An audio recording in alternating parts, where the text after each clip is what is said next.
Right. நாங்கள் பெருகையில இருக்கிற இன்னொரு கொஞ்சம் விடயங்கள பார்ப்போம். அப்ப நாங்கள் கடந்த வகுப்புலயும் பெருக சம்பந்தமா பார்த்து நாங்கள். அதுல வந்து விலை மனுக்கள மதிப்பீடு செய்றது. அப்ப விலை மனுக்கள் கிடைச்ச பிறகு, அத நாங்கள் ஒன்றில் விலை மனு மதிப்பீட்டு குழுவோ, அல்லது விலை மனு மதிப்பீட்டு குழு இல்லைன்னு சொல்லி சொன்னால், பிறகு குழுவோ அந்த கடமையை மேற்கொள்ளும். அப்ப விலை மனு மதிப்பீட்டு குழு இருந்தால், அது விலை மனுக்கள மதிப்பீடு செய்றது தான் அதனுடைய பிரதானமான ஒரு பணியா இருக்கும். அவர்களுடைய ஏற்கனவே தொழில்நுட்பம் சார்ந்த பல்வேறு பணிகள் நாங்க பார்த்துக் கொண்டு வந்து நாங்கள். அப்ப அதுல மிக முக்கியமான ஒரு பணி விலை மனு மதிப்பீடு. அப்ப இதுல வந்து எங்களுக்கு தெரியும் ஒரு கணிசமான பிரதிபலிப்பை காட்டின விலை குறைஞ்ச அதாவது குறைந்த விலையுடைய விலை மனுவை கண்டுபிடிக்கிறது தான் இந்த மதிப்பீட்டினுடைய பிரதானமான நோக்கம். அப்ப இது 4 கட்டங்களாக மேற்கொள்ளப்படும் என்று பார்த்தாங்க. ஒன்று, அதுக்கு தேவையான ஆரம்ப தகவல்களை சேகரிக்கிறது முதலாவது கட்டம். 2வது கட்டம் கணிசமான ஏற்புடைமைக்கான ஏற்புடைமை தொடர்பாக விலை மனுக்களுடைய ஆரம்ப பரிசீலனை. அப்ப இங்க 2வது கட்டத்துல நாங்க என்ன பார்க்கிறோம் என்றால், விலை மனுக்கள் எந்த அளவுக்கு அந்த நிறுவனத்தினுடைய தேவையோட, அதாவது விலை மனு ஆவணங்கள் கோரப்படையக்குள்ள என்னென்ன அந்த நிறுவனத்தினுடைய தேவைகள்ன்றது சொல்லப்பட்டிருக்கும். அது வந்து நியம குறியீடுகளா இருக்கலாம், அல்லது நிபந்தனைகளா இருக்கலாம், பல்வேறு விடயங்கள் சொல்லப்பட்டிருக்கும்.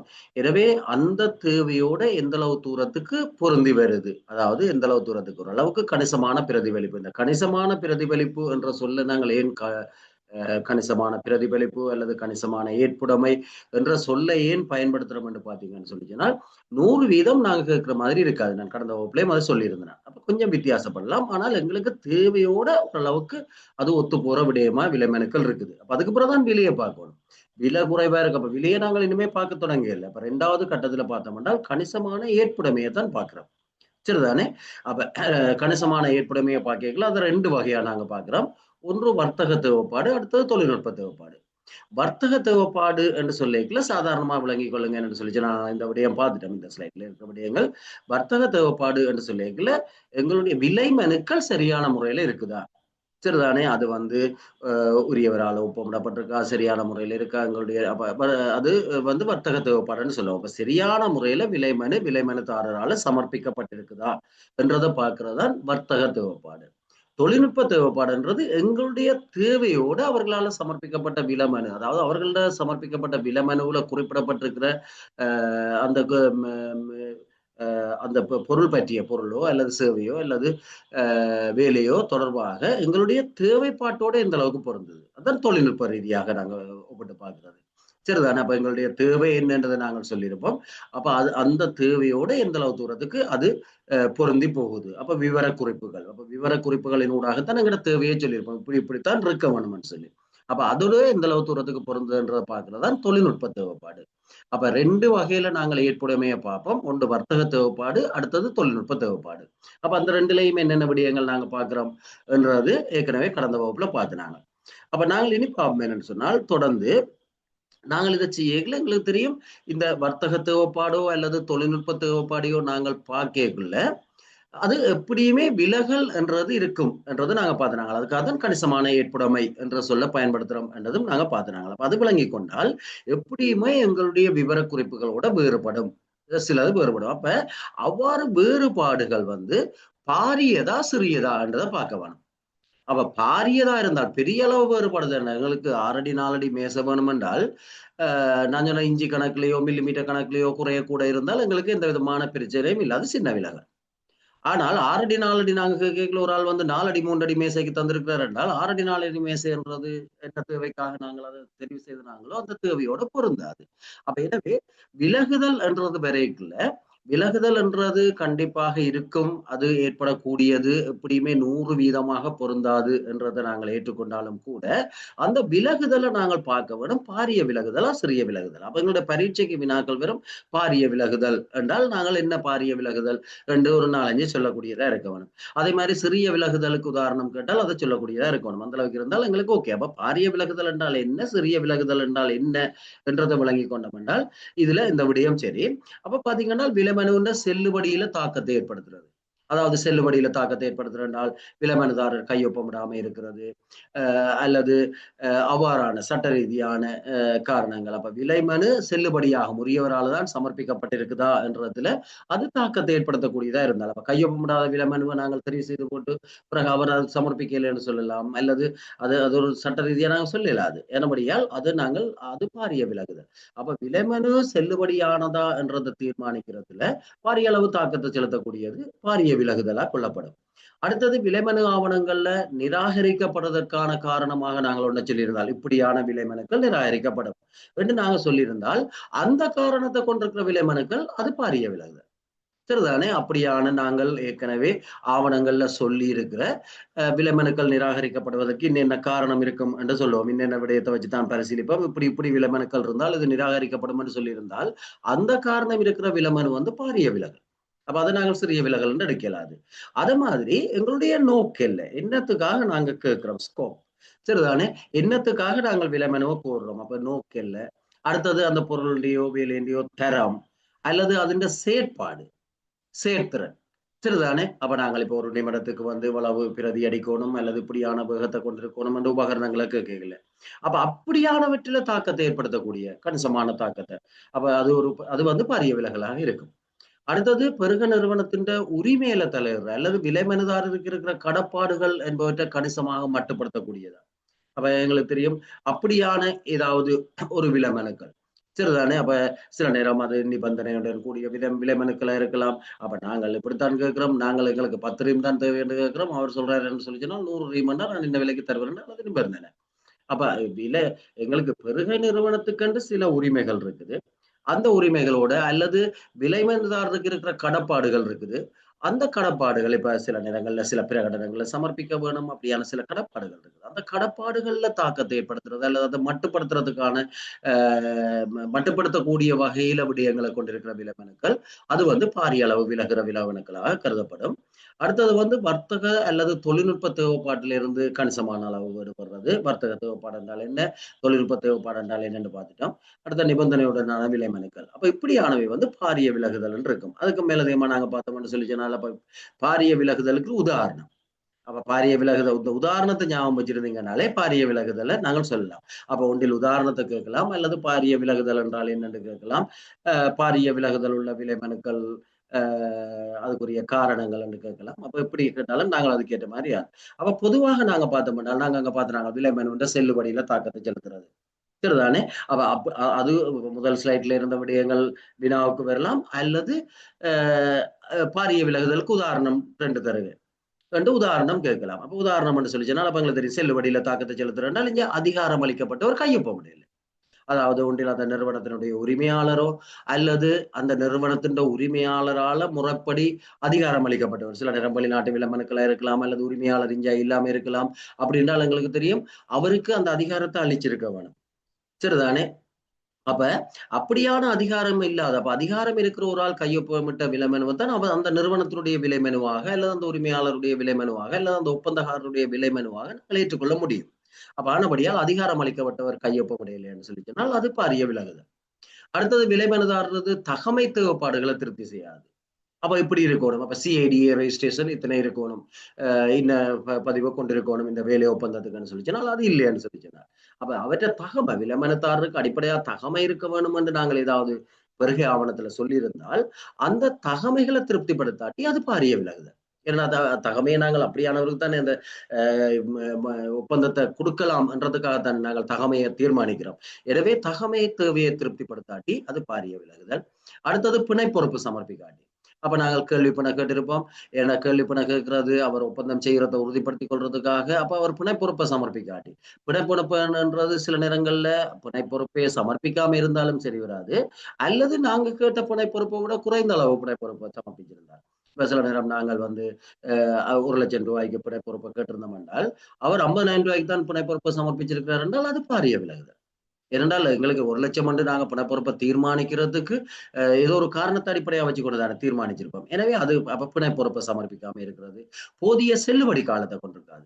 அப்ப நாங்கள் கேட்கிறோம் என்றால் 3 மாதத்துக்கு செல்லுபடியா இருக்க வேணும். அப்ப அவர் என்ன தாராருன்னு சொல்லிச்சுனால அப்ப இந்த தார விலை வந்து 3 மாதத்துக்கு செல்லுபடியா இருக்கணும். அப்ப செல்லுபடி காலத்தை கேட்கறது நான் ஏற்கனவே சொன்னேன் பாருங்க, இதெல்லாம் வினாக்களுக்கு வரக்கூடியது. ஏன் நாங்கள் செல்லுபடி காலத்தை கேட்கிறோம்? அப்ப செல்லுபடி காலத்தை ஏன் கேட்போம்னு சொல்லி சொன்னால், எங்களுக்கு தெரியும் விலை மனு ஒன்று கிடைக்கப்பெற்றால் உடனே ஒப்பந்தத்தை கொடுக்க இயலாது.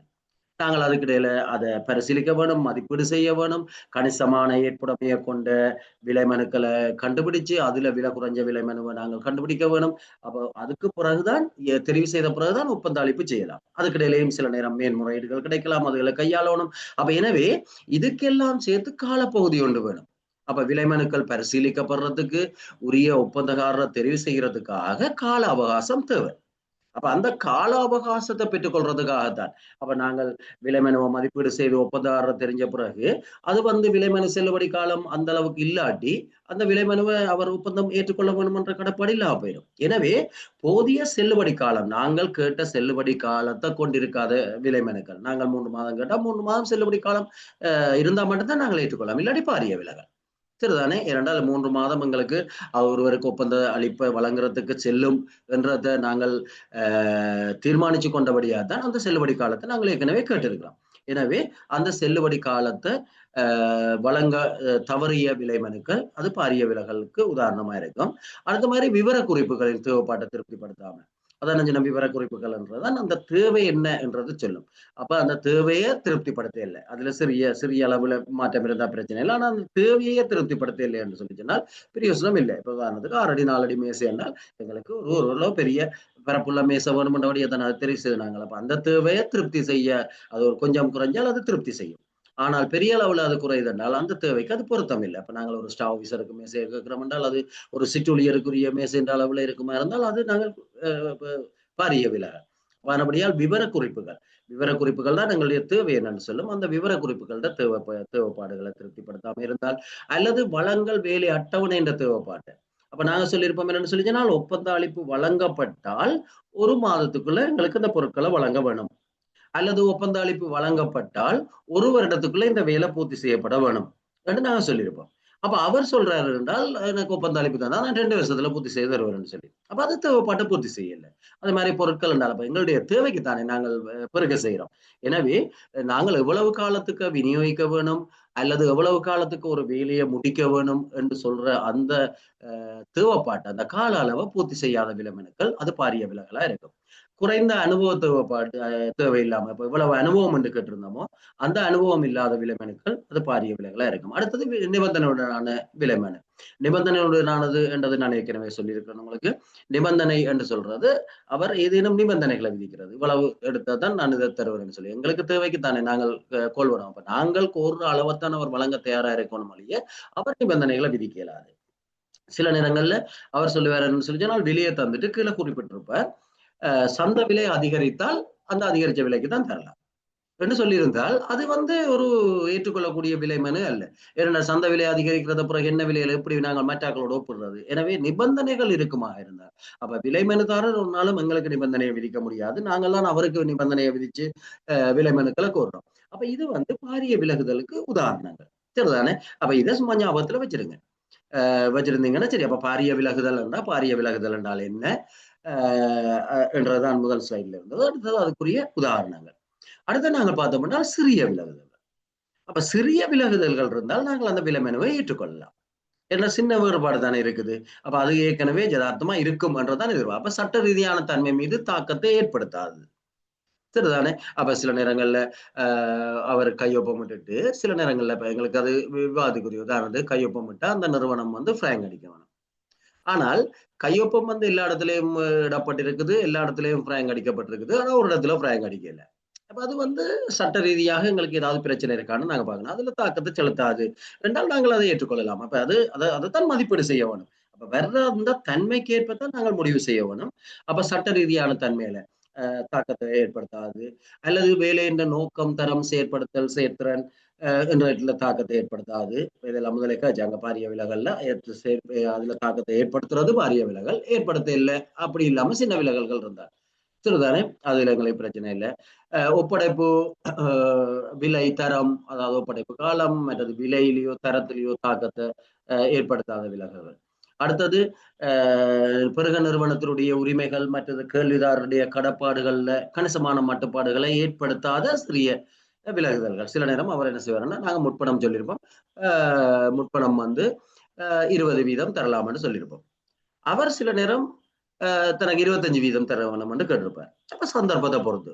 அப்ப அது சில நேரம் அவர் வந்து நாங்கள் 20% என்று சொல்றோம், அவர் 25% கேட்கிறார். ஆனால் அவர் தான் தெரிவு செய்யப்படுற ஒரு விலைமனுதாரராக இருந்தால் அது நாங்கள் கதைச்சு பேசி செய்யக்கூடிய சில நேரம் ஒரு சிறிய விலகுதலா இருக்கும். அப்ப அந்த முற்பண தொகைகள்ல மாற்றத்தை கேட்கிறது அப்படியானதுகள் எல்லாம் சில நேரம் நாங்கள் சந்தர்ப்பத்துக்கு ஏற்ப சிறிய விலகுதலா எடுக்கலாம், அல்லது சந்தர்ப்பத்துக்கு ஏற்ப பாரிய விலகுதலாகவும் வரலாம். அப்ப அதால நாங்கள் அப்படியானதை இனம் காணுவோம் என்றால் விவாதத்துக்குரிய விலகல். சரிதானே? அப்ப எல்லாத்தையுமே அப்ப அந்த சந்தர்ப்பத்துக்கு ஏற்ற மாதிரி தான். அதுக்காகத்தான் அந்த ஒரு குழு வந்து மதிப்பீடு செய்யுது. சரிதானே? அப்ப நாங்கள் 100% சொல்லிவிட முடியாது. அப்ப சில நேரங்கள்ல அந்த தன்மைக்கு ஏற்ப. சரிதானே? நாங்கள் ரூ. 1,00,000 முற்பணம் தரலாம் என்று சொல்லியிருந்தோம் என்றால், அவர் ரூ. 1,10,000 கேட்கிறார். என்றால் அது ஒரு ஒரு பெரிய அளவுல ஒரு பெரிய விஷயமா சில நேரங்கள்ல சில சந்தர்ப்பங்கள்ல இருக்காது. அப்ப அப்படியான கடப்பாடுகள்லயோ அல்லது பிறகு உரிமை நிறுவனத்தினுடைய உரிமைகள்லயோ தாக்கத்தை ஏற்படுத்தாத சின்ன விலகல். அடுத்தது ஒப்பீட்டு நோக்கங்களுக்காக விலையை சீர் செய்ய முடியுமான பெறுமதி அளிக்கும் வர்த்தக தொழில்நுட்ப விவர குறியீடுகள்ல இருந்து விலகல். இப்ப இதை நாங்கள் விளங்கிக் கொள்றோம்னு சொன்னால், ஒரு கட்டிடம் கட்டுறதுக்கு நாங்க கேட்டிருக்கோம். கட்டிடம் கட்டுறதுக்கு ஒரு எல்லாத்துக்கும் விலை போட்டிருக்கிறார். சைட் கிளியரிங்குக்கு மட்டும் விலையை போடல, ஏதோ தவறுதலாவோ அல்லது ஏதோ ஒன்று போடல என்று சொல்லிச்சுன்னா அதோட தவிர்த்திருக்கிறார். அப்ப சைட் கிளியரிங் செய்யாம கட்டலாது தானே. ஆனால் சைட் கிளியரிங்குக்கு நாங்கள் ஒரு பெறுமதியை போட்டு பார்க்கலாம். சரிதானே? அதே மாதிரி அவர் சில நேரம் சிறிய விலகுதல்கள் அல்லது ஒரு 5 கூலி என்று போட்டிருக்கிறார். ஆனால் அதுக்கு பெறுமதியை போட இல்லை. ஆனால் ஓரளவுக்கு எங்களுக்கு அதுக்கு பெறுமதியை போட பார்க்கலாம். அப்ப பெறுமதிய நிதி பெறுமதியில சொல்லக்கூடிய விலகுதல்களா இருந்தால், இரண்டால் அந்த விலகுதல்களை சீர் செய்தால் தான் ஏனைய விலமனுக்களோடு ஒப்பிடலாம். அப்ப அவர் அதை ஒண்ட போடாம விட்டு அதால விலமனு குறைவண்டி விட்டு தெரிவு செய்யலாது தானே. எனவே அவர் போடாம விட்டதுக்குரிய பெறுமதியை நாங்க கூட்டித்தான் இவற்றை விலமனு பெறுமதியை பார்க்கணும். என்னால் அது எங்களுக்கு செய்ய வேண்டியது. சரிதானே? அப்ப அப்படியானதுகள் இருக்கலாம். ஒரு உபகரணத்தை நாங்க கேட்கிறோம். உபகரணத்துக்கு கேட்கல, அதுக்குரிய ஒரு சிறிய ஒரு இணைப்போ, பாகமோ, ஒரு கவர்ன்னு சொல்லுங்களேன். கவருக்கு அவர் வெளியே போடல. அப்ப கவருக்கு ஒரு வெளியே போடலைன்னு சொல்லி சொன்னால், அந்த உபகரணத்தின் அதிண்ட கவருக்கு நாங்கள் ஒரு பெறுமதியை போட்டு பார்க்கலாம். அப்ப எங்களுக்கு அவர் என்னத்தை தவிர்த்திருக்கிறார், அவற்றை தவிர்ப்போ அல்லது ஏதேனும் கவன ஈனமோ, அதுக்கு பெறுமதியை நாங்க கொடுக்கலாம் என்றால் தான் ஏனைய விலமனுக்களோட ஒப்பிடலாம். சரிதானே? விலைப்பெறுமதி கொடுக்க முடியாதது என்று சொன்னால் இனிய விலைமனுக்களோடு ஒப்பிடலாது. அப்ப இதை நிராகரிக்கத்தான் வேண்டி வரும். அப்ப ஒப்பீட்டு நோக்கங்களுக்காக, அதாவது நாங்கள் என்ன செய்ய போறோம், கணிசமான ஏற்புடைமையை கொண்ட விலமனுக்களை தெரிவு செய்த பிறகு ஏனைய விலமனுக்களோட ஒப்பிட்டு எது விலை குறைஞ்சதுன்னு பார்க்க போறோம்.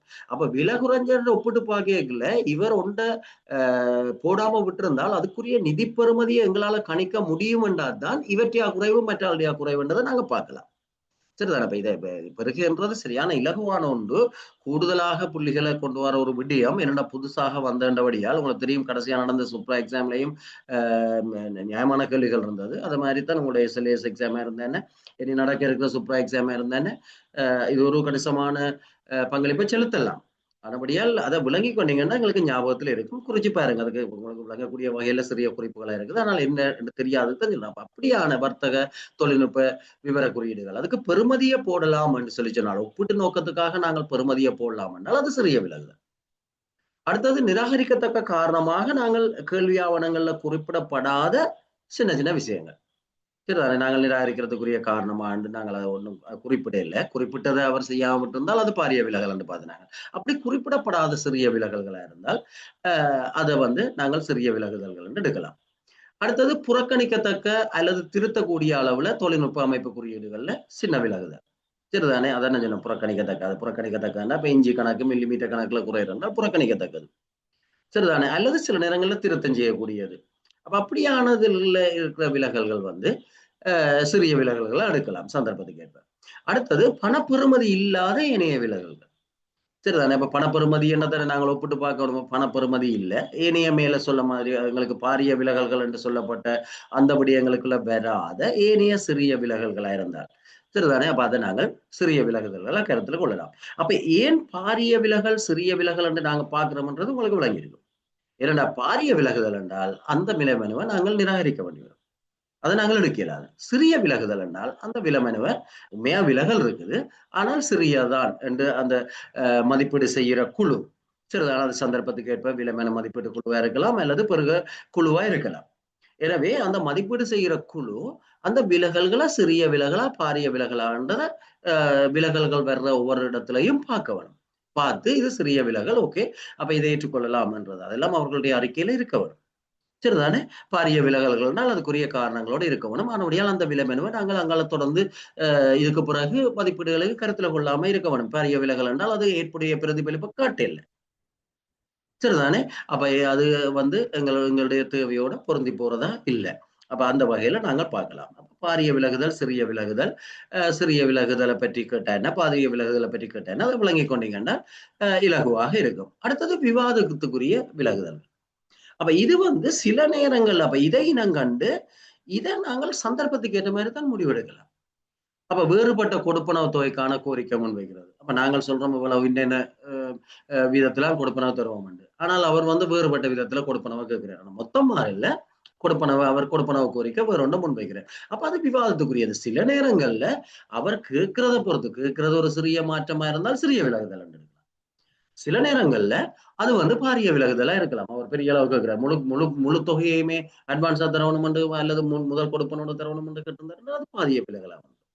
எனவே அந்த சந்தர்ப்பத்துக்கு ஏற்ற அப்ப சிறிய விலகல் பாரிய விலகல் என்று எடுத்த உடனே தீர்மானிக்க முடியாத சில சந்தர்ப்பங்கள்ல பாரிய விலகலா வரக்கூடிய, சில சந்தர்ப்பங்கள்ல சிறிய விலகலா வரக்கூடிய விடயங்களை தான் விவாதத்துக்குரிய விலகல்கள்னு சொல்லுவோம். அது பெருகை இந்த தன்மை அதன் பெருமதி என்றவற்றை தங்கி இருக்கும். சரிதானே. அப்ப விவாதத்துக்குரிய விலகல்களை நாங்கண்டு அதை ஏற்றுக்கொள்ளலாமா ஏற்றுக்கொள்ளலாதான்றத அந்த மதிப்பீட்டுக்குழு தான் தீர்மானிக்க வேணும். அப்ப இங்க மனிதர்கள் தானே மதிப்பீட்டுக்குழுல நியமிக்கப்படுறாங்க. எனவே அவர்கள் அதை பகுப்பாய்வு செய்து தீர்மானிக்கிறது நம்ம என்ன பொறுப்பு. அதுக்காக தான் குழுவுக்கு அந்த துறையில தேர்ச்சி பெற்றவர்கள் நியமிக்கப்படுறாங்க. எனவே அது பெருகைக்கு பிறகு மாறுபடும். அப்ப இந்த இதை பொறுத்த வரைக்கும் நாங்கள் எடுத்தோன்னு இப்படி ஒரு விடயத்தை தரையில இது சிறிய விலகுதல் பாரிய விலகுதல்னு நாங்க சொல்லலாம். சட்டப்படியான செல்லுபடி தன்மையில தாக்கம் செலுத்தாத விலகல் என்று தந்தால் அது சிறிய விலகுதலா பாரிய விலகுதலா என்று கேட்டால் எடுத்தோன்னு எங்களுக்கு சொல்லலாம் அது சிறிய விலகல். சரிதானே. ஆனால் இப்படியான கொடுப்பனவு கோரிக்கைனால் அவர் எவ்வளவு கேட்கிறார், எவ்வளவுங்கிற ஒப்பந்த பெறுமதி என்றது எல்லாத்தையும் வச்சு கொண்டப்ப சில நேரங்கள்ல சில விலைமனக்கோரல் சில பெருகை நடவடிக்கைகளை பொறுத்த வரைக்கும் பாரிய விலகல் என்று அதை ஏற்றுக்கொள்ளலாமே இருக்கலாம். சில பெருக நடவடிக்கையை பொறுத்த வரைக்கும் அது சிறிய விலகல் என்று தீர்மானிக்கலாம். எனவே அப்படியானது தான் எடுத்தோன்னு நாங்கள் பாரிய விலகலா சிறிய விலகலான்னு தீர்மானிக்கலாது. ஆனால் அந்த பெருகையினுடைய தன்மை பெருகையினுடைய பெருமதி போன்ற விடயங்களோட ஒப்பிட்டு பார்த்து தான் அது பாரிய விலகலா சிறிய விலகலான்னு தீர்மானிக்க வேண்டியதுதான் விவாதத்துக்குரிய விலகல்கள் என்று சொல்லுவோம். சரிதானே. அப்ப அதுக்கு தான் உதாரணங்கள் சொல்லி இருக்குது ஒன்று. இது அடுத்தது பாரதூரமற்ற நிர்மாண கால போதில மாற்றங்கள். அப்ப நாங்கள் சொல்றோம் என்னன்னு சொல்லி சொன்னால் முதல் அத்திவாரம் இந்த காலத்து பகுதிக்குள்ள போடணும், இந்த கால பகுதிக்குள்ள லிண்டர் வரைக்கும் முடிக்கணும், இந்த கால பகுதிக்குள்ள ரூஃப் ஒர்க் முடிக்கணும், அப்புறம் இந்த கால பகுதிக்குள்ள கம்ப்ளீட்டா முடிக்கணும் என்று நாங்க ஒரு கால அட்டவணை வச்சிருக்கோம். ஆனால் அவர் என்ன செய்யறாருன்னு சொல்லி சொன்னால் கொஞ்சம் முதல்ல மாத்துறேன். சரிதானே. நாங்கள் இப்ப 15 ஒரு மாதத்துக்குள்ள அத்திவாரம் முடிக்கணும்னு சொன்னால் அவர் அதுக்கு 1.5 மாதத்துக்கு இருக்கிறார். ஆனா திருப்பி எங்களுடைய காலையிலேக்குள்ள சில நேரம் பாரதா இருக்கும் சந்தர்ப்பத்தை பொறுத்து. ஆனால் முன்னுக்கு கொஞ்சம் கூட அவருக்கு தயார்படுத்துறதுக்காக முன்னுக்கு கொஞ்சம் கூட காலத்தை கேட்கிறார். அப்ப அப்படியானது விவாதத்துக்குரிய விலகல். அப்ப அப்படி அவர் கால மாற்றத்தை கேட்கிறது சில நேரம் நாங்க முன்னுக்கு பார்த்த மாதிரி அது பொருத்தமில்லாத கணிசமான அளவு வேறுபாடு வருதுன்னு சொல்லி சொன்னால் அது பாரிய விலகலா எடுக்கலாம். அல்லது சிறிய விலகல் ஒரு கொஞ்ச நாள் அவர் அத்திவாரம் போடுறத பின்னுறதால பின்னுக்கு அவர் முன்னுக்கு முடிச்சுத்தாருன்னு சொல்றதால எங்களுக்கு ஒரு பெரிய பிரச்சனை இல்லை. அப்ப சந்தர்ப்பத்துக்கு ஏற்ற மாதிரி அந்த வேலையின் தன்மைக்கு ஏற்ற மாதிரி சரிதான். ஆனா அது பின்னுக்கு நாங்கள் முடிக்க வேண்டிய காலத்தை பாதிக்கும் என்ற அளவுக்கு அவர் கேட்கிறார் என்றால் அது பாரிய விலகலா வரலாம். அப்ப அப்படியானது. அப்ப பாரதூரம் இல்லாத சிறிய காலப்பகுதி மாற்றங்கள் சரிதானே. எங்களுடைய கால அட்டவணை ஒன்று இருக்குந்தானே அதுல மாற்றங்கள். அடுத்தது கட்டுமான வேலைகள்ல பாரதூரம் இல்லாத சிறிய உப வேலைகளின் உட்கருத்து இல்லாத விட்டு விடுதல். அதான் நான் சொன்னேன். அப்ப அவரை ஒன்றுக்கும் அது என்னென்ன செய்யணும் என்றதுக்கு போட்டுக்கொண்டு போயிருக்கல சின்ன சின்ன வேலைகளை விட்டுட்டார். வெப்பசான்னு சொல்லல. அதனால சிறிய அது கவனமாகவோ அல்லது தவறுதலாகவோ ஏதோ ஒன்று விட்டுட்டார். அப்ப அது ஒரு பெரிய பாரதூரமானது இல்லை. ஆனா சிறிய சின்ன வேலைன்ற சின்ன வேலைகளுக்கு பெருமதியை போடாம விட்டுருக்கார். ஆனபடியா அதை வந்து சில நேரங்கள்ல அதான் பெருகின்ற தன்மை, பெறுகின்ற பெறுமதி, அந்த விட்ட விட்ட இதுன்ற பெறுமதி போன்றவற்றை கருத்துல கொண்டு அது விவாதத்துக்குரிய விலகல் இருக்கலாம். பெரிய அளவுல மாற்றம் வருமா இருந்தால் பாரிய விலகல்னு சொல்லலாம். விடையை பற்றி பார்க்கணும். எங்களுக்கு சரியான கஷ்டமான ஒரு விஷயம் பெறுகையில ஒரு ஒரு ஏதாவது ஒன்றை தந்துட்டு அது பாரிய விலகலா சிறிய விலகலா விவாதத்துக்குரிய விலகலா என்றதை நாங்கள் தெரிவு செய்ய வேண்டி வந்தால் அதில் இருக்க சொற்பதங்கள்லாம் முக்கியம். சரிதானே? இப்ப காலப்பகுதி மாற்றம் என்றால் எங்களுக்கு தெரியும், நாங்க சொன்ன காலப்பகுதியில் அவர் செய்யல என்றால் பாரிய விலகல் என்று முன்னுக்கு பாத்துனாங்களா. ஆனால் இங்க ஒரு வசனத்தை சேர்த்து சொல்ற, பாரதூரமற்ற காலப்பகுதி மாற்றம், பாரதூரமற்ற சிறிய உபவேலைகள்ல உட்கருத்தில்லாத விட்டு விடுங்க. அவர் வேண்டுமென்றே உண்டை விட்டுருக்கிறார் என்று சொன்னால் உட்கருத்தோட விட்டுருக்கிறார், அது பாரதூரமான விலகல். சரிதானே? அப்ப சரியான கஷ்டம், பெருகையிலேயே கஷ்டமான ஒரு விஷயம். பாரிய விலகல், சிறிய விலகல், விவாதத்துக்குரிய விலகல் என்றதை தீர்மானிக்கிறது. சரிதானே? அப்படி வராம இருந்துட்டா பிரச்சனை இல்லை. ஆனால் வந்தாலும் நீங்க செய்யக்கூடிய வகையில அந்த அதை விளங்கிக் கொள்ளுங்க. சரிதானே? இதுல இருக்க சொற்பதத்துல அப்ப நாங்கள் ஒரு நாளும் சொல்ல இல்லாது அதுக்காக தான் இதை விவாதத்துக்குரிய போடுறோம். ஏன்னா பாரதூரம் இல்லை என்றாலும் அது சில நேரங்கள்ல அந்த அந்த அதுன்ற தன்மையை பொறுத்து தான் நாங்கள் அது பாரியதா சிறியதான்னு தீர்மானிக்க வேண்டி இருக்கும். ரைட் தானே? அப்ப அதுல இருக்க சொற்களை பார்க்கணும். அப்ப இப்படியானதுதான் விவாதத்துக்குரிய விலகல். அப்ப இது எல்லாத்தையுமே பரிசீலிச்சு அப்ப நாங்க பார்த்தோம் என்றால் பாரிய விலகல் என்றால் ஏற்றுக்கொள்ள மாட்டோம், சிறிய விலகல் என்றால் அதை ஏற்றுக்கொள்ளலாம், தேவையான திருத்தங்களை செய்து அல்லது அப்படி ஏற்றுக்கொள்ளலாம், அதுல பிரச்சனை இல்லை. விவாதத்துக்குரிய விலகல் என்றால் அந்த தன்மைக்கேற்ற வகையில அது உண்மையா ஏற்றுக்கொள்ளக்கூடியதா ஏற்றுக்கொள்ள முடியாதா, அதாவது பாரியதுக்கு நாங்கள் கருத வேணுமா சிறியதுக்குள்ள கருத வேணுமா என்றதை தீர்மானிச்சு அப்ப இந்த 3 விடயங்களையும் தீர்மானிச்சு கொள்ள வேணும். அப்ப பாரிய விலகல் என்று ஒன்று தெரிய வந்தால் உடனடியாகவே அந்த விலமன் நிராகரிக்கப்படும். அப்ப அது ஏற்புடைய கணிசமான ஏற்புடைமையை காட்ட இல்லை. சிறிய விலகல் என்று வந்தால் அது பிரச்சனை இல்லை, அது நாங்கள் கருத்துல கொள்ள தேவையில்லை, அது கணிசமான ஏற்புடைமை உடைய விலமனுவாக கருதப்படும். விவாதத்துக்குரிய விலகல் வந்தால் அதுல கவனம் செலுத்தி அது பாரியதா சிறியதா என்று சொல்லி நாங்கள் தீர்மானிக்க வேணும். இப்படி நாங்கள் விலைமனுக்களை இந்த 2வது கட்டத்துல, ஏன்னா 2வது கட்டம் வந்து ஏற்புடைமையை தானே பார்க்கிறோம், சரிதானே? கணிசமான ஏற்புடைமை இருக்கான்னு தானே பார்க்கிறோம். எனவே இவ்வாறான விடயங்களை கருத்துல கொண்டு அப்ப ஒரு கணிசமான ஏற்புடைமையை தீர்மானிக்கிறதுக்காக கருத்துல கொள்ற முக்கியமான விடயம் என்ன, அது எந்த அளவு தூரத்துக்கு விலகுதுன்றது. சரிதானே? அப்ப அதுதான் இப்ப நாங்கள் தொடர்ந்து பார்க்கிற விஷயம். இது ஒரு முக்கியமான கட்டம். இங்க வந்து நீங்க பாத்தீங்கன்னா இந்த 2வது கட்டத்துல நாங்க விலையை பற்றி கருத்திலேயே கொள்ளல, எந்த விலமனுக்கு எவ்வளவு பெறுமதி போட்டிருக்கின்றதை பற்றியே நாங்க பார்க்கல. சரிதானே? அப்ப இங்க என்னத்தை பார்க்கிறோம் என்றால் வடிவா யோசிங்க, 2வது கட்டத்தினுடைய நோக்கம் கணிசமான ஏற்புடைமையை கண்டறிகிறது, ஏற்புடைய விலைமனுக்களை கண்டறிகிறது. அப்ப கணிசமான ஏற்புடைய விலைமனுக்கள் என்று சொல்லப்படுறது இப்ப எங்களுக்கு 15 விலைமனுக்கள் கிடைச்சிருந்தால் சில நேரம் பாரிய விலகுதல் உள்ள அல்லது நாங்கள் அதுல பார்த்த காரணங்கள் பாரிய விலகுதல் உள்ள விலைமனுக்கள் 5 விலைமனுக்கள் அது அதுலயே நிராகரிக்கப்பட்டோம். எனவே அந்த 5 விலைமனுக்களை எவ்வளவு விலையை தந்திருக்கிறார், ஆக குறைஞ்ச விலை தந்திருக்கிறாரான்றது எல்லாமே நாங்க பார்க்கல. அந்த விலைமனு கணிசமான ஏற்புடைமை இல்லை, ஆனபடியா அதை இனி நாங்க தொடர்ந்து பரிசீலிக்க வேண்டியது இல்லை. மீதியா இருக்கிற 10 கணிசமான ஏற்புடைமையை கொண்டிருக்குது.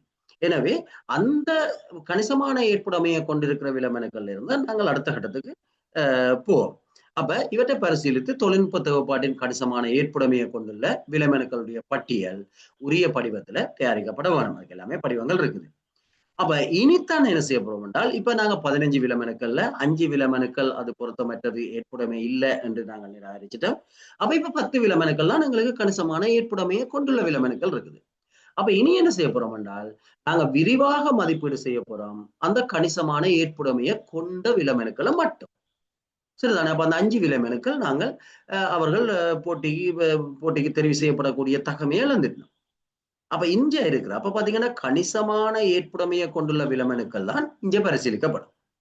அப்ப நான் சொன்ன உதாரணத்துல ஏற்புடைமையை கொண்டிருக்கிறதா தீர்மானிக்கப்பட்ட 10 விலைமனுக்களும் தான் இந்த 3வது கட்டத்துக்கு வரும்.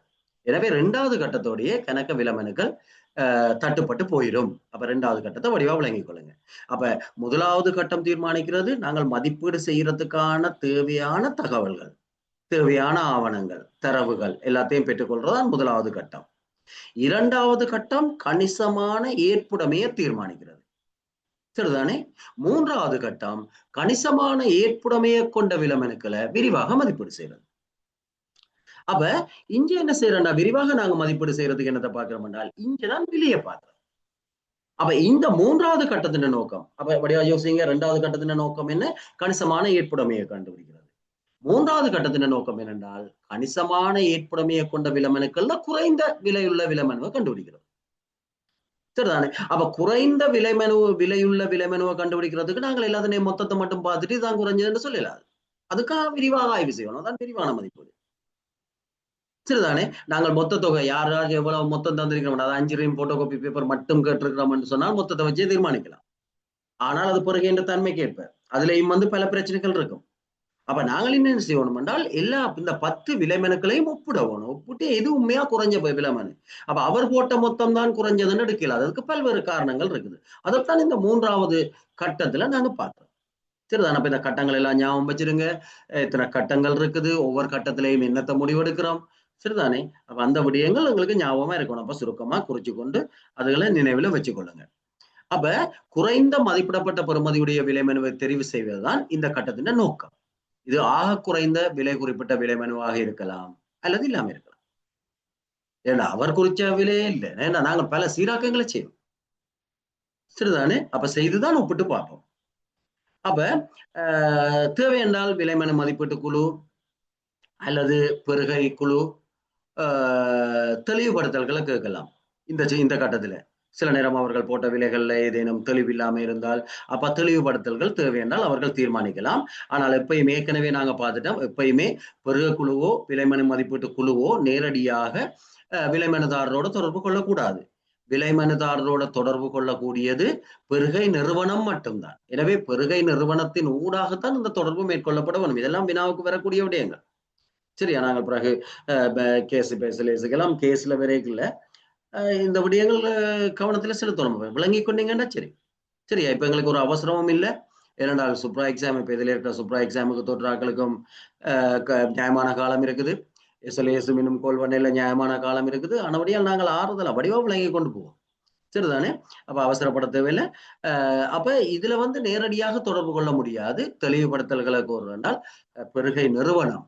சரிதானே? பெருகை நிறுவனம் என்றது எந்த நிறுவனம் அந்த பெருகை செய்தோ அந்த நிறுவனத்தினூடாகத்தான் கூறப்பட வேணும். அப்ப அந்த நிறுவனம் தான் கூற வேணும். ஆனால் இவர்கள் தானே மதிப்பீடு செய்யணும். அப்ப என்ற கோரிக்கைக்கு அமைய பெருகை நிறுவனம் தெளிவுபடுத்தல்களை கோரி அதை கொடுக்கலாம். சில நேரங்கள்ல சரிதானே? அப்ப நேரடியா தொடர்பு கொள்ள இயலாது. அது ஏற்கனவே சொல்லிட்டேன். பிஇசி இருந்தால் அதாவது பெருகை நடவடிக்கையில் எங்களுக்கு தனியான விலைமனு மதிப்பீட்டு குழு சரி இந்த எழுத்துக்களை ஞாபகம் வச்சிருங்க. என்னென்றால் அப்புறம் நீங்க படிக்கல பிஇசி பிஇ நான் சோத்துக்காக அப்படி போட்டிருக்கேன். இல்லாட்டி திருப்பி அடிச்சு கொண்டிருக்க வேணும். ஆனால் அந்த சொற்பதங்களை ஞாபகத்தில் வச்சிருக்கேன். அப்ப பிஇசி என்றது பிட் இவாலுவேஷன் கமிட்டி. சரிதானே? இப்ப அதில் எல்லாம் குறிச்சு வச்சுக்கொள்ளுங்க சுருக்கங்களை. அப்ப எங்களுக்கு ஈஸியா இருக்கும். அந்த இதுகள் வரைக்குள்ள நீங்களும் அப்படியே படிச்சு ஞாபகத்துல வச்சிருந்தீங்கன்னா உங்களுக்கு ஈஸியா இருக்கும். சரிதானே? அப்ப சில நேரம் விலைமனு மதிப்பீட்டு குழு இந்த மதிப்பீட்டை செய்யல அவர்கள் நேரடியா பெருக நிறுவனத்திட்ட அந்த நிறுவனத்திட்ட சொல்லலாம் தெளிவுபடுத்தல்களை பெற்றுத்தர சொல்லி பெருக குழுவினுடைய அனுமதியை பெற்றுத்தான் சொல்ல வேணும் என்று இல்லை.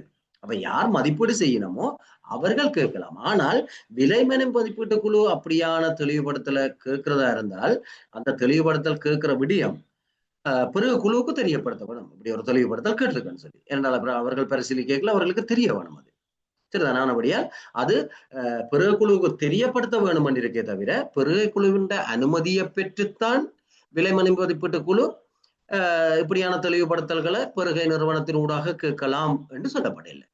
சரிதானே? அதுகள் எல்லாம் அந்த ஒவ்வொன்றிலையும் இருக்கிற தமிழை வாய்ச்சி கொண்டு போய்களே விளங்கி கொண்டு போயிட்டீங்கன்னா அப்புறம் பாடமாக்குறது கொண்டும் இல்லை.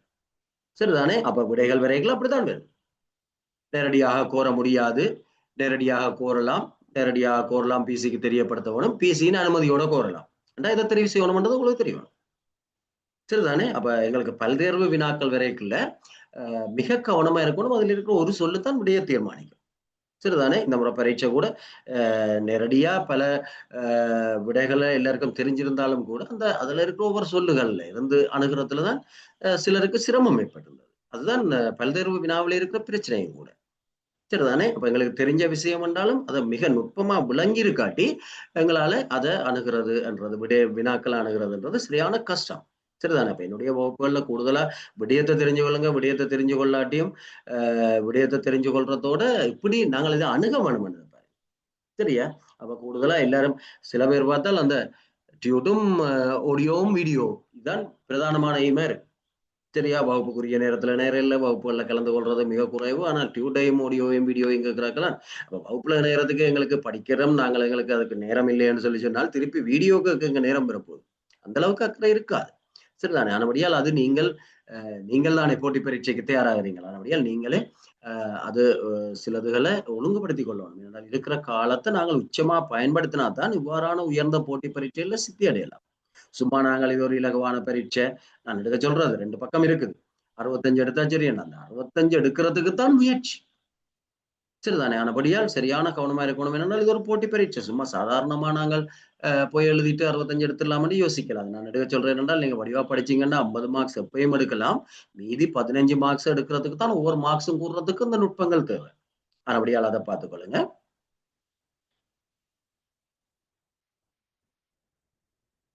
பி என்றது ப்ரோக்யூமெண்ட் என்டிட்டி, யாரோ ஒரு போட்டுட்டீங்க. அதான் சொல்றேன், வருகை உரிமை நிறுவனம், ப்ரோக்யூமெண்ட் என்டிட்டி. அதாவது அந்த அந்த வருகையை கோர்ற நிறுவனம். மாவட்ட செயலர் தான் கோருதுன்னா மாவட்ட செயலர் தான் பி. சரிதானே? ரைட். பெரும்பாலும் இந்த டியூட்ல பாத்தீங்கன்னு சொன்னா பி என்று முதல் தொடங்குற இடத்துல எங்கேயோ ஒரு இடத்துல வருகை நிறுவனம் என்று போட்டுட்டு பிராக்கெட்டுக்குள்ள பி என்று போட்டுட்டு தான் பிறகு வந்திருப்பேன். பெரும்பாலும் அப்படிதான் செய்யறது. ஆனா சில நேரம் தவறு இருந்தா தெரியல. ரைட் தானே? பெரும்பாலும் பாத்தீங்கன்னா தொடங்குற இடத்துல முன்னுக்கு முழுக்க அடிச்சு பிராக்கெட்டுக்கு போட்டுப்பேன். அதுக்கு பிறகு இந்த சுருக்க குறியீடுகளை பாய்ச்சி கொண்டு வந்திருப்பேன். அப்ப நான் பார்ப்போம் என்னன்னு சொல்லி சொன்னால், நீங்க பிறகு மேனுவல் கைநூல்லையும் பாத்தீங்கன்னு சொல்லி சொன்னால் இந்த சுருக்க குறியீடுகள் தான் பயன்படுத்தப்பட்டிருக்கு பெரும்பாலான இடங்கள்ல. ஏன்னா திருப்பி திருப்பி திருப்பி ஒரே சொல்ல திருப்பி அடிச்சு கொண்டிருக்காம இந்த சுருக்க குறியீடுகள், அதனுடைய சுருக்க குறியீடுகள் சில நேரங்கள்ல எனக்கு தெரியல, ஏன்னா சுருக்க குறியீடுகள் தான் மனுவல்ல பயன்படுத்தப்படுது. அதே மாதிரி இந்த சுருக்க குறியீடுகளுடைய விளக்கம் என்னன்னு சொல்லி மனுவல்ல தனியா தந்திருக்குது. ஆனபடியால் இப்ப நீங்க ஒரு ஆள் கேட்ட கேள்வி எக்ஸாமுக்கு வரக்கூடாது இல்லை. சரியா? பி என்றது அந்த பியிலையும் ஈலையும் வரக்கூடிய 4 சொல்ல தரலாம். சரிதானே? ஆனபடியால் அதுல இதுகளையும் பார்த்துக்கொள்ளுங்க. அப்படி பார்க்கறதுதான் ஈஸியா இருக்கும். Sir please send this dude. நினைக்கிறேன் அங்க இருந்தேன், எனக்கு தெரியல, பாப்போமா. சரியா, முதல்ல எல்லாம் அனுப்பிட்டேன். நான் நினைக்கிறேன் புதுசாக இணைஞ்சாக்கள் என்றால் என்னோட எல்லாம் கடைசி நேரம் ஏன்னா எல்லாரும் கடைசி நேரம் கிளாஸ் தொடங்கி லிங்கம் போட்ட பிறகு இணைஞ்சாக்களும் இருக்கு. அப்புறம் அவைக்கு தனித்தனியாக அனுப்பினா லிங்கத்தானே அனுப்பலாம். எனக்கு தெரியல, நான் பார்க்குறேன். ஒரு குழு கூட தான் நினைஞ்சிருப்பீங்க. அப்ப சிலருக்கு மட்டும்தான் நான் நேரடியாக அனுப்பினேன். அவையில குழுவில் இணைக்கிறதுக்கு டைம் இல்லாதபடியா அந்த குழுவில் நான் திருப்பி அனுப்பி விடுறேன் டென்டேட்டிவ் டைம்.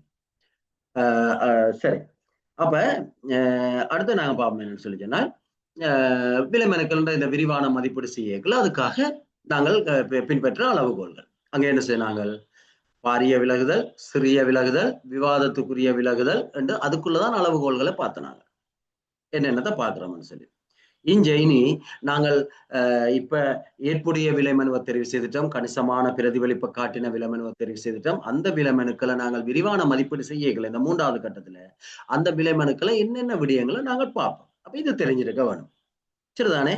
நீங்க சும்மா சாதாரணமா விளங்கிக்கொள்ளுங்க. ஒரு 55 போட்டோ காப்பி பேப்பர் பண்றதுக்கு விலைமனு கோரி இருக்கிறோம். அப்ப என்னென்னதை பார்த்துக்கொண்டு வாரம் தான், அல்லது ஒரு கட்டணம் ஒன்று கட்டுறதுக்கு கட்டுறோம். அப்ப என்னென்ன எப்படி வாரம் இது வரைக்கும் இனி விலையை பார்க்கல, இனிதான் விலையை பார்க்கிறோம். அப்ப விலையை பார்க்கல என்னென்னதை பார்க்க வேணும். சரிதானே? அப்ப பொதுவாக மதிப்பீட்டு அளவுகோல்கள் சொல்றது பெருகை ஆவணத்துல குறிப்பிடப்பட்ட மதிப்பீட்டு அளவுகோல்களை பயன்படுத்த வேணும். எப்பயும் பெருகை ஆவணத்துல எவ்வாறு விலைமனுக்கள் மதிப்பீடு செய்யப்படும் அல்லது விலைமனுக்கள் மதிப்பீடு செய்யப்படும் பொழுது கவனத்தில் கொள்ளப்படுற விடயங்கள் என்ன என்றது சொல்லப்பட்டிருக்கும். அப்ப இந்த விஷயங்களை வச்சுக்கொண்டுதான் மதிப்பீடு. எனவே அதை கவனத்துல கொள்ளணும். அப்ப எப்பயுமே மதிப்பீடு செய்யல பிறகு ஆவணத்துல என்ன இருக்கு அதை விட்டுட்டு நாங்க மதிப்பீடு செய்யலாது.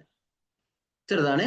அப்ப கட்டாயம் நாங்கள் மதிப்பீட்டு அளவுகோலா பெருகை ஆவணத்துல குறிப்பிட்ட அளவுகோல்களை தான் பயன்படுத்த வேண்டும். சில நேரங்கள்ல மிகையான அதுல சொல்லாததை நாங்க பயன்படுத்திக்கல, அது சிலருக்கு பாதகமா இருக்கலாம். அல்ல அதுல சொன்ன ஒன்ற விடயத்துல அது சிலருக்கு பாதகமாகவோ சாதகமாகவோ இருக்கலாம்.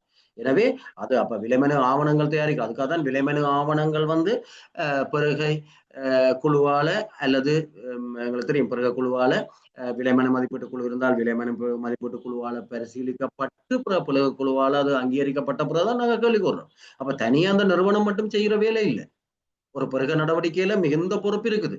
ஒரு பெருகையில பிழை என்று சொல்லி சொன்னால் அந்த நிறுவனம் மட்டும் பொறுப்பு இல்லை. சரிதானே? பிழையான ஒரு தீர்மானம் எடுக்கப்பட்டால் அதுக்கு பொறுப்பு சொல்ல வேண்டியார்கள் இவை 2 பேருக்கும் தனித்தனிய பொறுப்பு இருக்கு. நாங்க பார்த்து விலைமன மதிப்பீட்டு குழுவுண்ட பொறுப்பு பிறகு குழுண்ட பொறுப்பு ரெண்டுண்டையும் சேர்ந்த இணைந்த பொறுப்பு. சரிதானே? அப்ப அதுல இருந்து அவர்கள் விடுபடல. ஆனபடியால் முதலே இந்த மதிப்பீடு செய்யறதுக்கு நாங்கள் என்னென்ன மதிப்பீடு செய்ய போறோம்னா அந்த ஆவணங்கள்ல சரியாக குறிப்பிட்டிருக்க வேணும். அப்ப அந்த அளவுகோல்களை பயன்படுத்த வேணும். அப்ப அந்த அளவுகோல்களின்படிதான் மதிப்பீடு செய்யப்பட வேணும். அடுத்தது என்ன செய்யணும் என்றால் பெறுமதி சேர்வரியை நீக்க வேணும்.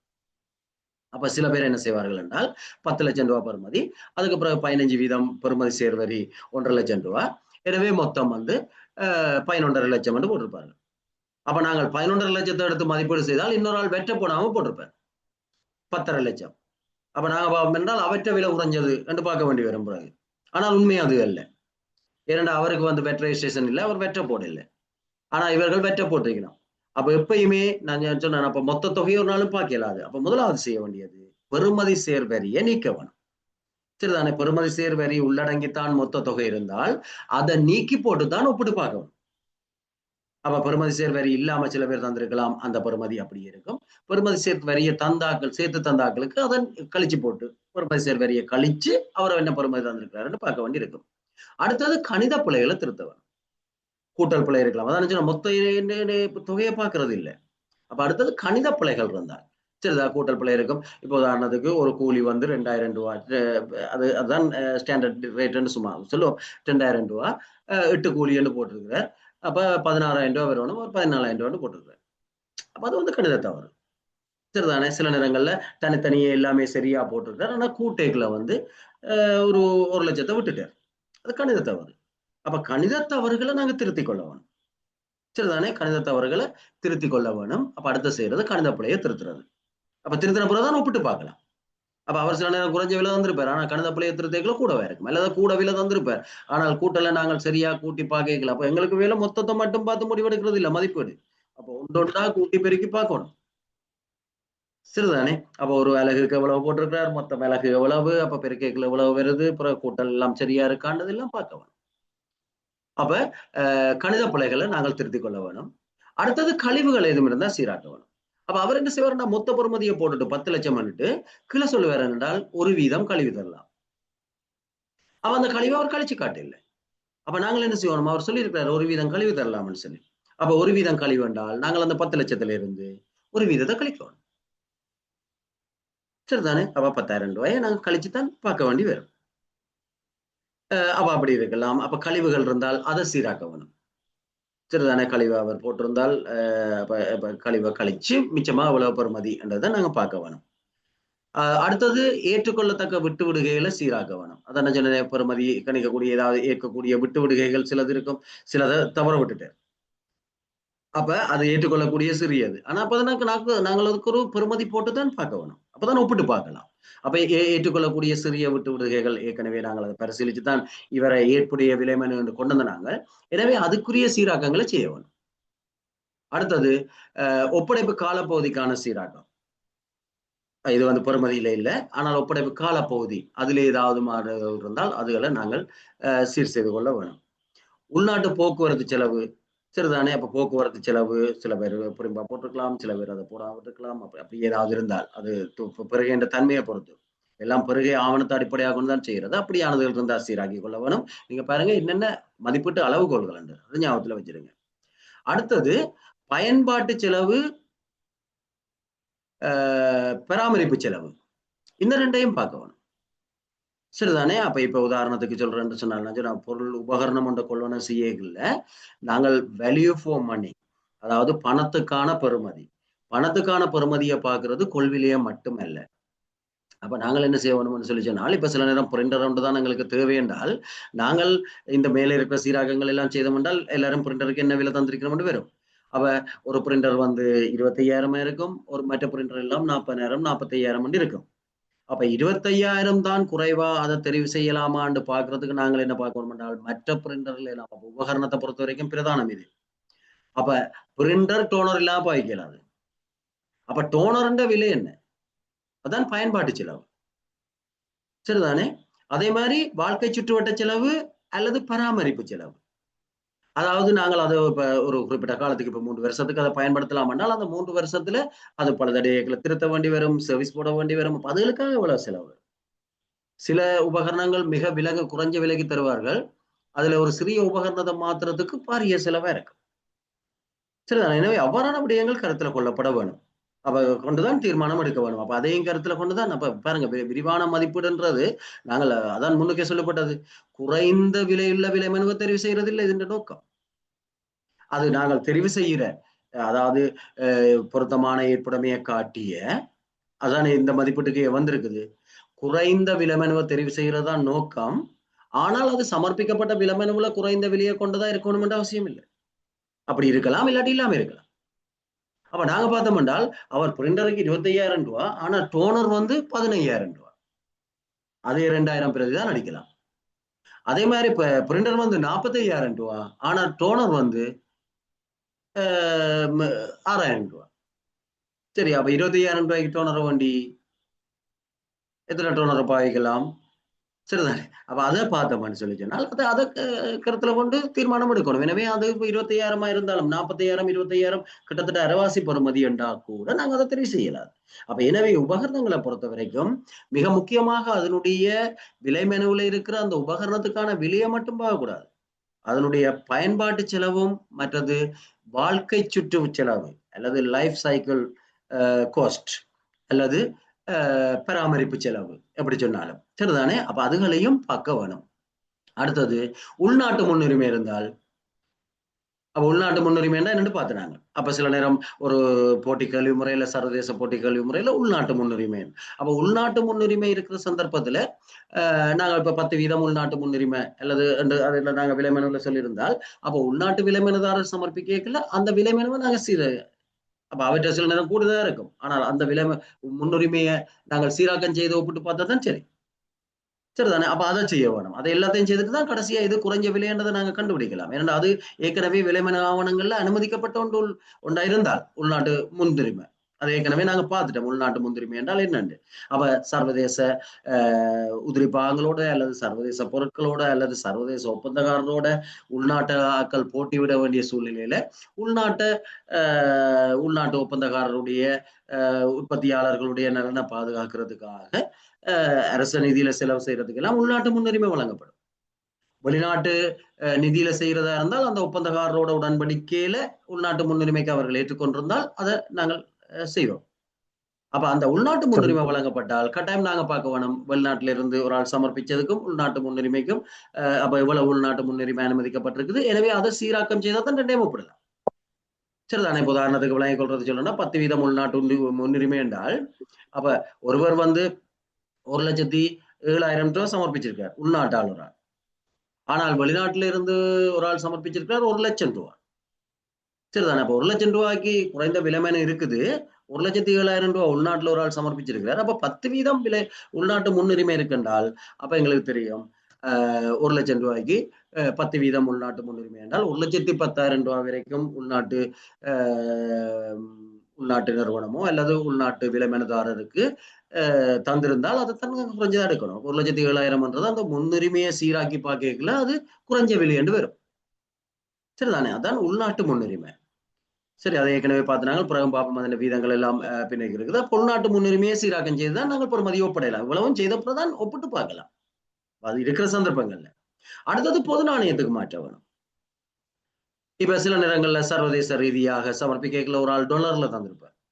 இலங்கையில இருந்து சமர்ப்பிச்ச ஒரு ரூபாவில தந்திருப்பார். இன்னொரு ஆள் ஸ்டேலிங் பவுன்ல தந்திருப்பார். அப்ப நாங்கள் என்ன செய்யணும் என்றால் அன்றைய நாணய மாற்று வீதத்தின்படி எல்லாத்தையும் பொது நாணயத்துக்கு மாத்தினா தானே ஒப்பிட்டு பார்க்கலாம். சரிதானே. 2,25,000 ரூபாயா அல்லது $400 கூட என்றால் நாங்கள் என்னென்னு பார்க்கிறது. அப்ப பொது நாணயத்துக்கு மாத்தித்தான் ஒப்பிட்டு பார்க்க வேணும். அப்ப பொது நாணயத்துக்கு மாத்தணும். ஏதோ ஒரு பொது நாணயத்துக்கு மாத்தணும்.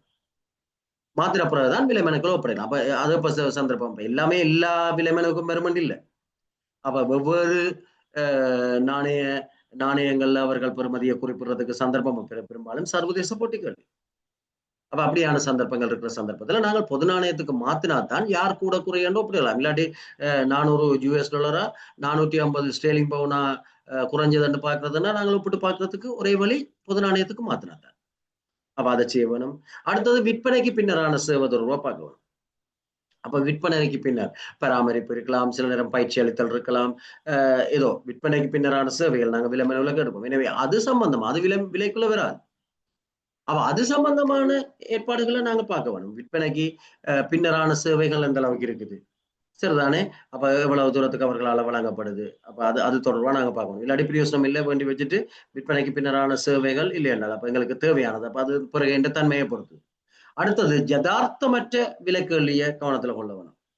ஜதார்த்தமற்ற விலக்குகள்லியன்றது எல்லாருமே இப்ப நாங்கள் A4 பேப்பர் கேட்டிருக்கிறோம். சராசரியா மார்க்கெட்ல அது வந்து ரூ. 1000 போகுது. அப்ப எல்லாருமே ரூ. 980, ரூ. 1000, ரூ. 1020, ரூ. 1050, ரூ. 1100 தந்திருக்கணும். ஒரு ஆள் மட்டும் ரூ. 450 தந்திருக்காரு. அப்ப இது பொருத்தமா என்று பார்க்கணும். யதார்த்தமற்றது. சரிதானே? அப்ப ஜதார்த்தமற்ற விலக்குகள் என்றால், நாங்கள் அது சம்பந்தமா கரிசனை கொள்ளணும்.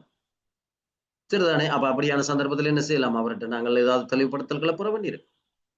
சில நேரம் சாத்தியம் இருக்கலாம். யதார்த்தமற்ற கேள்வியா இருந்தாலும் சில நேரம் சாத்தியம் இருக்கலாம் என்னன்னு சொல்லி சொன்னால், அவர் அவர்கிட்ட அந்த பொருள் அந்த விலைக்கு இருக்கலாம். சரிதானே? ஆனால் அது சம்பந்தமாக நாங்க கவனத்துல கொள்ள வேணும். அப்படியான சந்தர்ப்பத்துல சில நேரம் ஏற்கனவே நாங்க சொன்ன மாதிரி தெளிவுபடுத்தல்களை பெற வேண்டியிருக்கும். சரிதானே? அப்ப இது ஒண்ணு. யதார்த்தமற்ற கேள்வி தொடர்பா நாங்க பார்ப்போம் இன்னைக்கு. அப்ப யதார்த்தமற்ற விலக்கேள்வின்னா என்னென்ன விளங்குங்க? அது யதார்த்தத்துக்கு புறம்பானது. நடைமுறையில சாத்தியம் இல்லாது. சரிதானே? அப்ப அப்படியானதை பார்க்கணும். இப்ப குறைஞ்சது தானே நாங்க பார்ப்போம். இப்ப கூடுதலா இருந்தால் அது விளம்பர விலையே போயிடும். அப்ப யதார்த்தமற்ற விலக்குகள்லயே நாங்கள் கூடுதலாக கருத்துல கொள்ளணும். இப்ப சந்தையில இருந்து அவரால அந்த விலைக்கு தரவே முடியாது. ஆனா சிலது யதார்த்தமற்றதா இருக்கும் பாக்கைகள் எப்படின்னு சொல்லி சொன்னால், ஒரு வேலை என்று சொல்லி சொன்னால், அவர் சில நேரம் ஒன்றுல நல்லா குறைச்சு போட்டிருப்பார், ஒன்றுல கூட போட்டிருப்பார். அதுல எங்கத்துல கொள்ளணும். சரிதானே? எங்களுக்கு என்ன ஒரு மொத்த வேலைக்கு தானே நாங்கள் அவருக்குரிய கொடுப்பனவு கொடுக்க போறோம். ஆனபடியால் அந்த விடயங்களையும் நாங்க கருத்துல கொள்ளலாம். சில நேரம் அத்திவாரத்துக்கு அவர் குறைஞ்ச ரேட் அல்லது மாறி அத்திவாரத்துக்கு இது கூடின ரேட்டை போட்டிருக்கலாம். அப்புறம் அங்கால சுவர் கட்டுறதுக்கு பூசுறதுக்கு எல்லாம் குறைஞ்ச ரேட்டை போட்டிருக்கலாம். மொத்தத்துல அவற்றை குறை வேற. ஆனா சில நேரம் தனித்தனியே நாங்க பார்க்கல யதார்த்தமற்றதா தோன்றலாம். சரிதானே? அப்ப அத்திவாரம் வந்து இந்த ப இது கூடவா இருக்குது என்று யோசிக்கலாம். அங்கால வந்து குறைவா இருக்குன்னு யோசிக்கலாம். ஆனால் ஒன்று ஒன்று சில நேரம் சமப்படலாம். எனவே அதை கருத்துல கொள்ள வேணும். யதார்த்தமற்ற விலக்குகளை நாங்கள் இனங்கண்டு அதை கருத்துல கொள்ள வேணும். அப்ப எல்லாருக்கும் ஒரு குறிப்பிட்ட அளவுக்குள்ள வித்தியாசம் இருந்தா சரி. ஆனால் கூடுதலான நடைமுறைக்கு சாத்தியம் இல்லாத ஒரு விலக்குகள் இருக்குமா இருந்தால் அதை பரிசீலனை செய்து கொள்ள வேணும். அடுத்தது அப்படியான சந்தர்ப்பங்களையோ அல்லது வேறு ஏதாவது பிரச்சனைகள் எங்களுக்கு இருக்கல தெளிவுபடுத்தல்களை பெற்றுக்கொள்ளும். சரிதானே? சில நேரம் பிரச்சனை இருக்கலாம் என்னன்னு சொல்லி சொன்னால், எங்களுக்கு 1000 ரிம் போட்டோ காப்பி பேப்பர் கேட்கிறோம். அவர் ரூ. 980 போட்டுட்டு அங்கால ரூ. 9,80,000 போட்டிருக்காரு. 9,80,000 தான் போடணும். ஆனால் 10,00,000 போட்டிருக்காரு.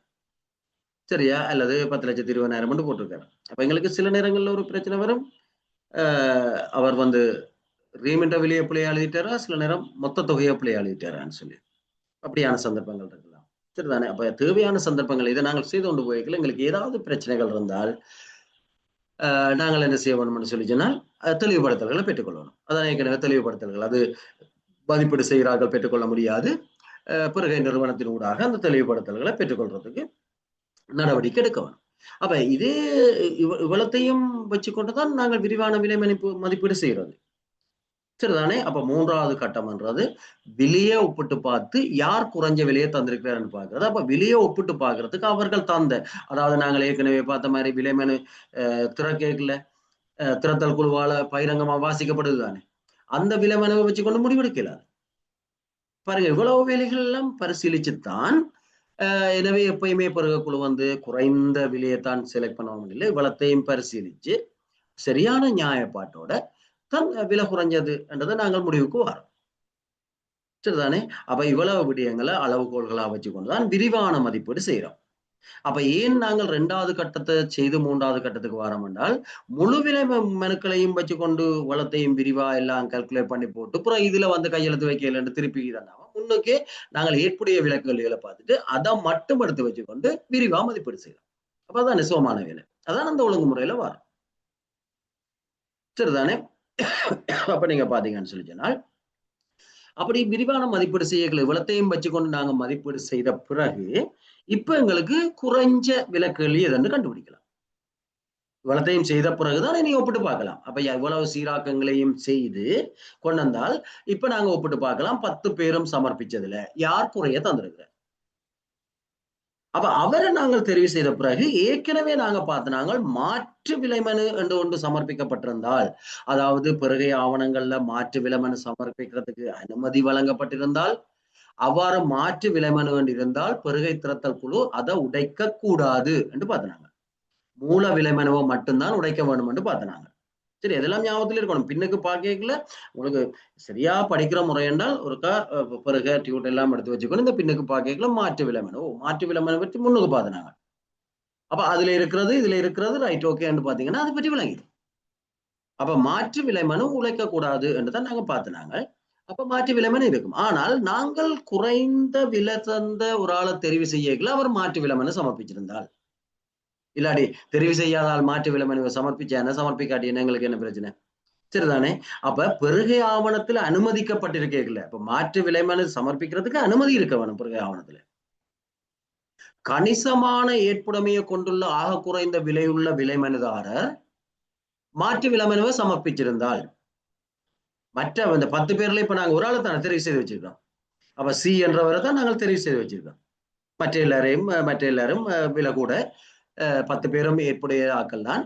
ஆனால் அதுல ஆக குறைஞ்ச விலைமனு வந்து சி என்றால் தந்தது. அப்ப சி என்றால் மாற்று விலைமனு தந்திருந்தால் சரிதானே? அப்போது மட்டும்தான் நாங்கள் அதை பார்க்க வேணும். இல்லாட்டி மற்ற ஏஓ பிஓ டிஓ இஓ மாற்று விலைமனு தந்திருந்தா எங்களுக்கு பிரச்சனை இல்லை. அவையில நாங்கள் தெரிவு செய்யவே இல்லை தான்.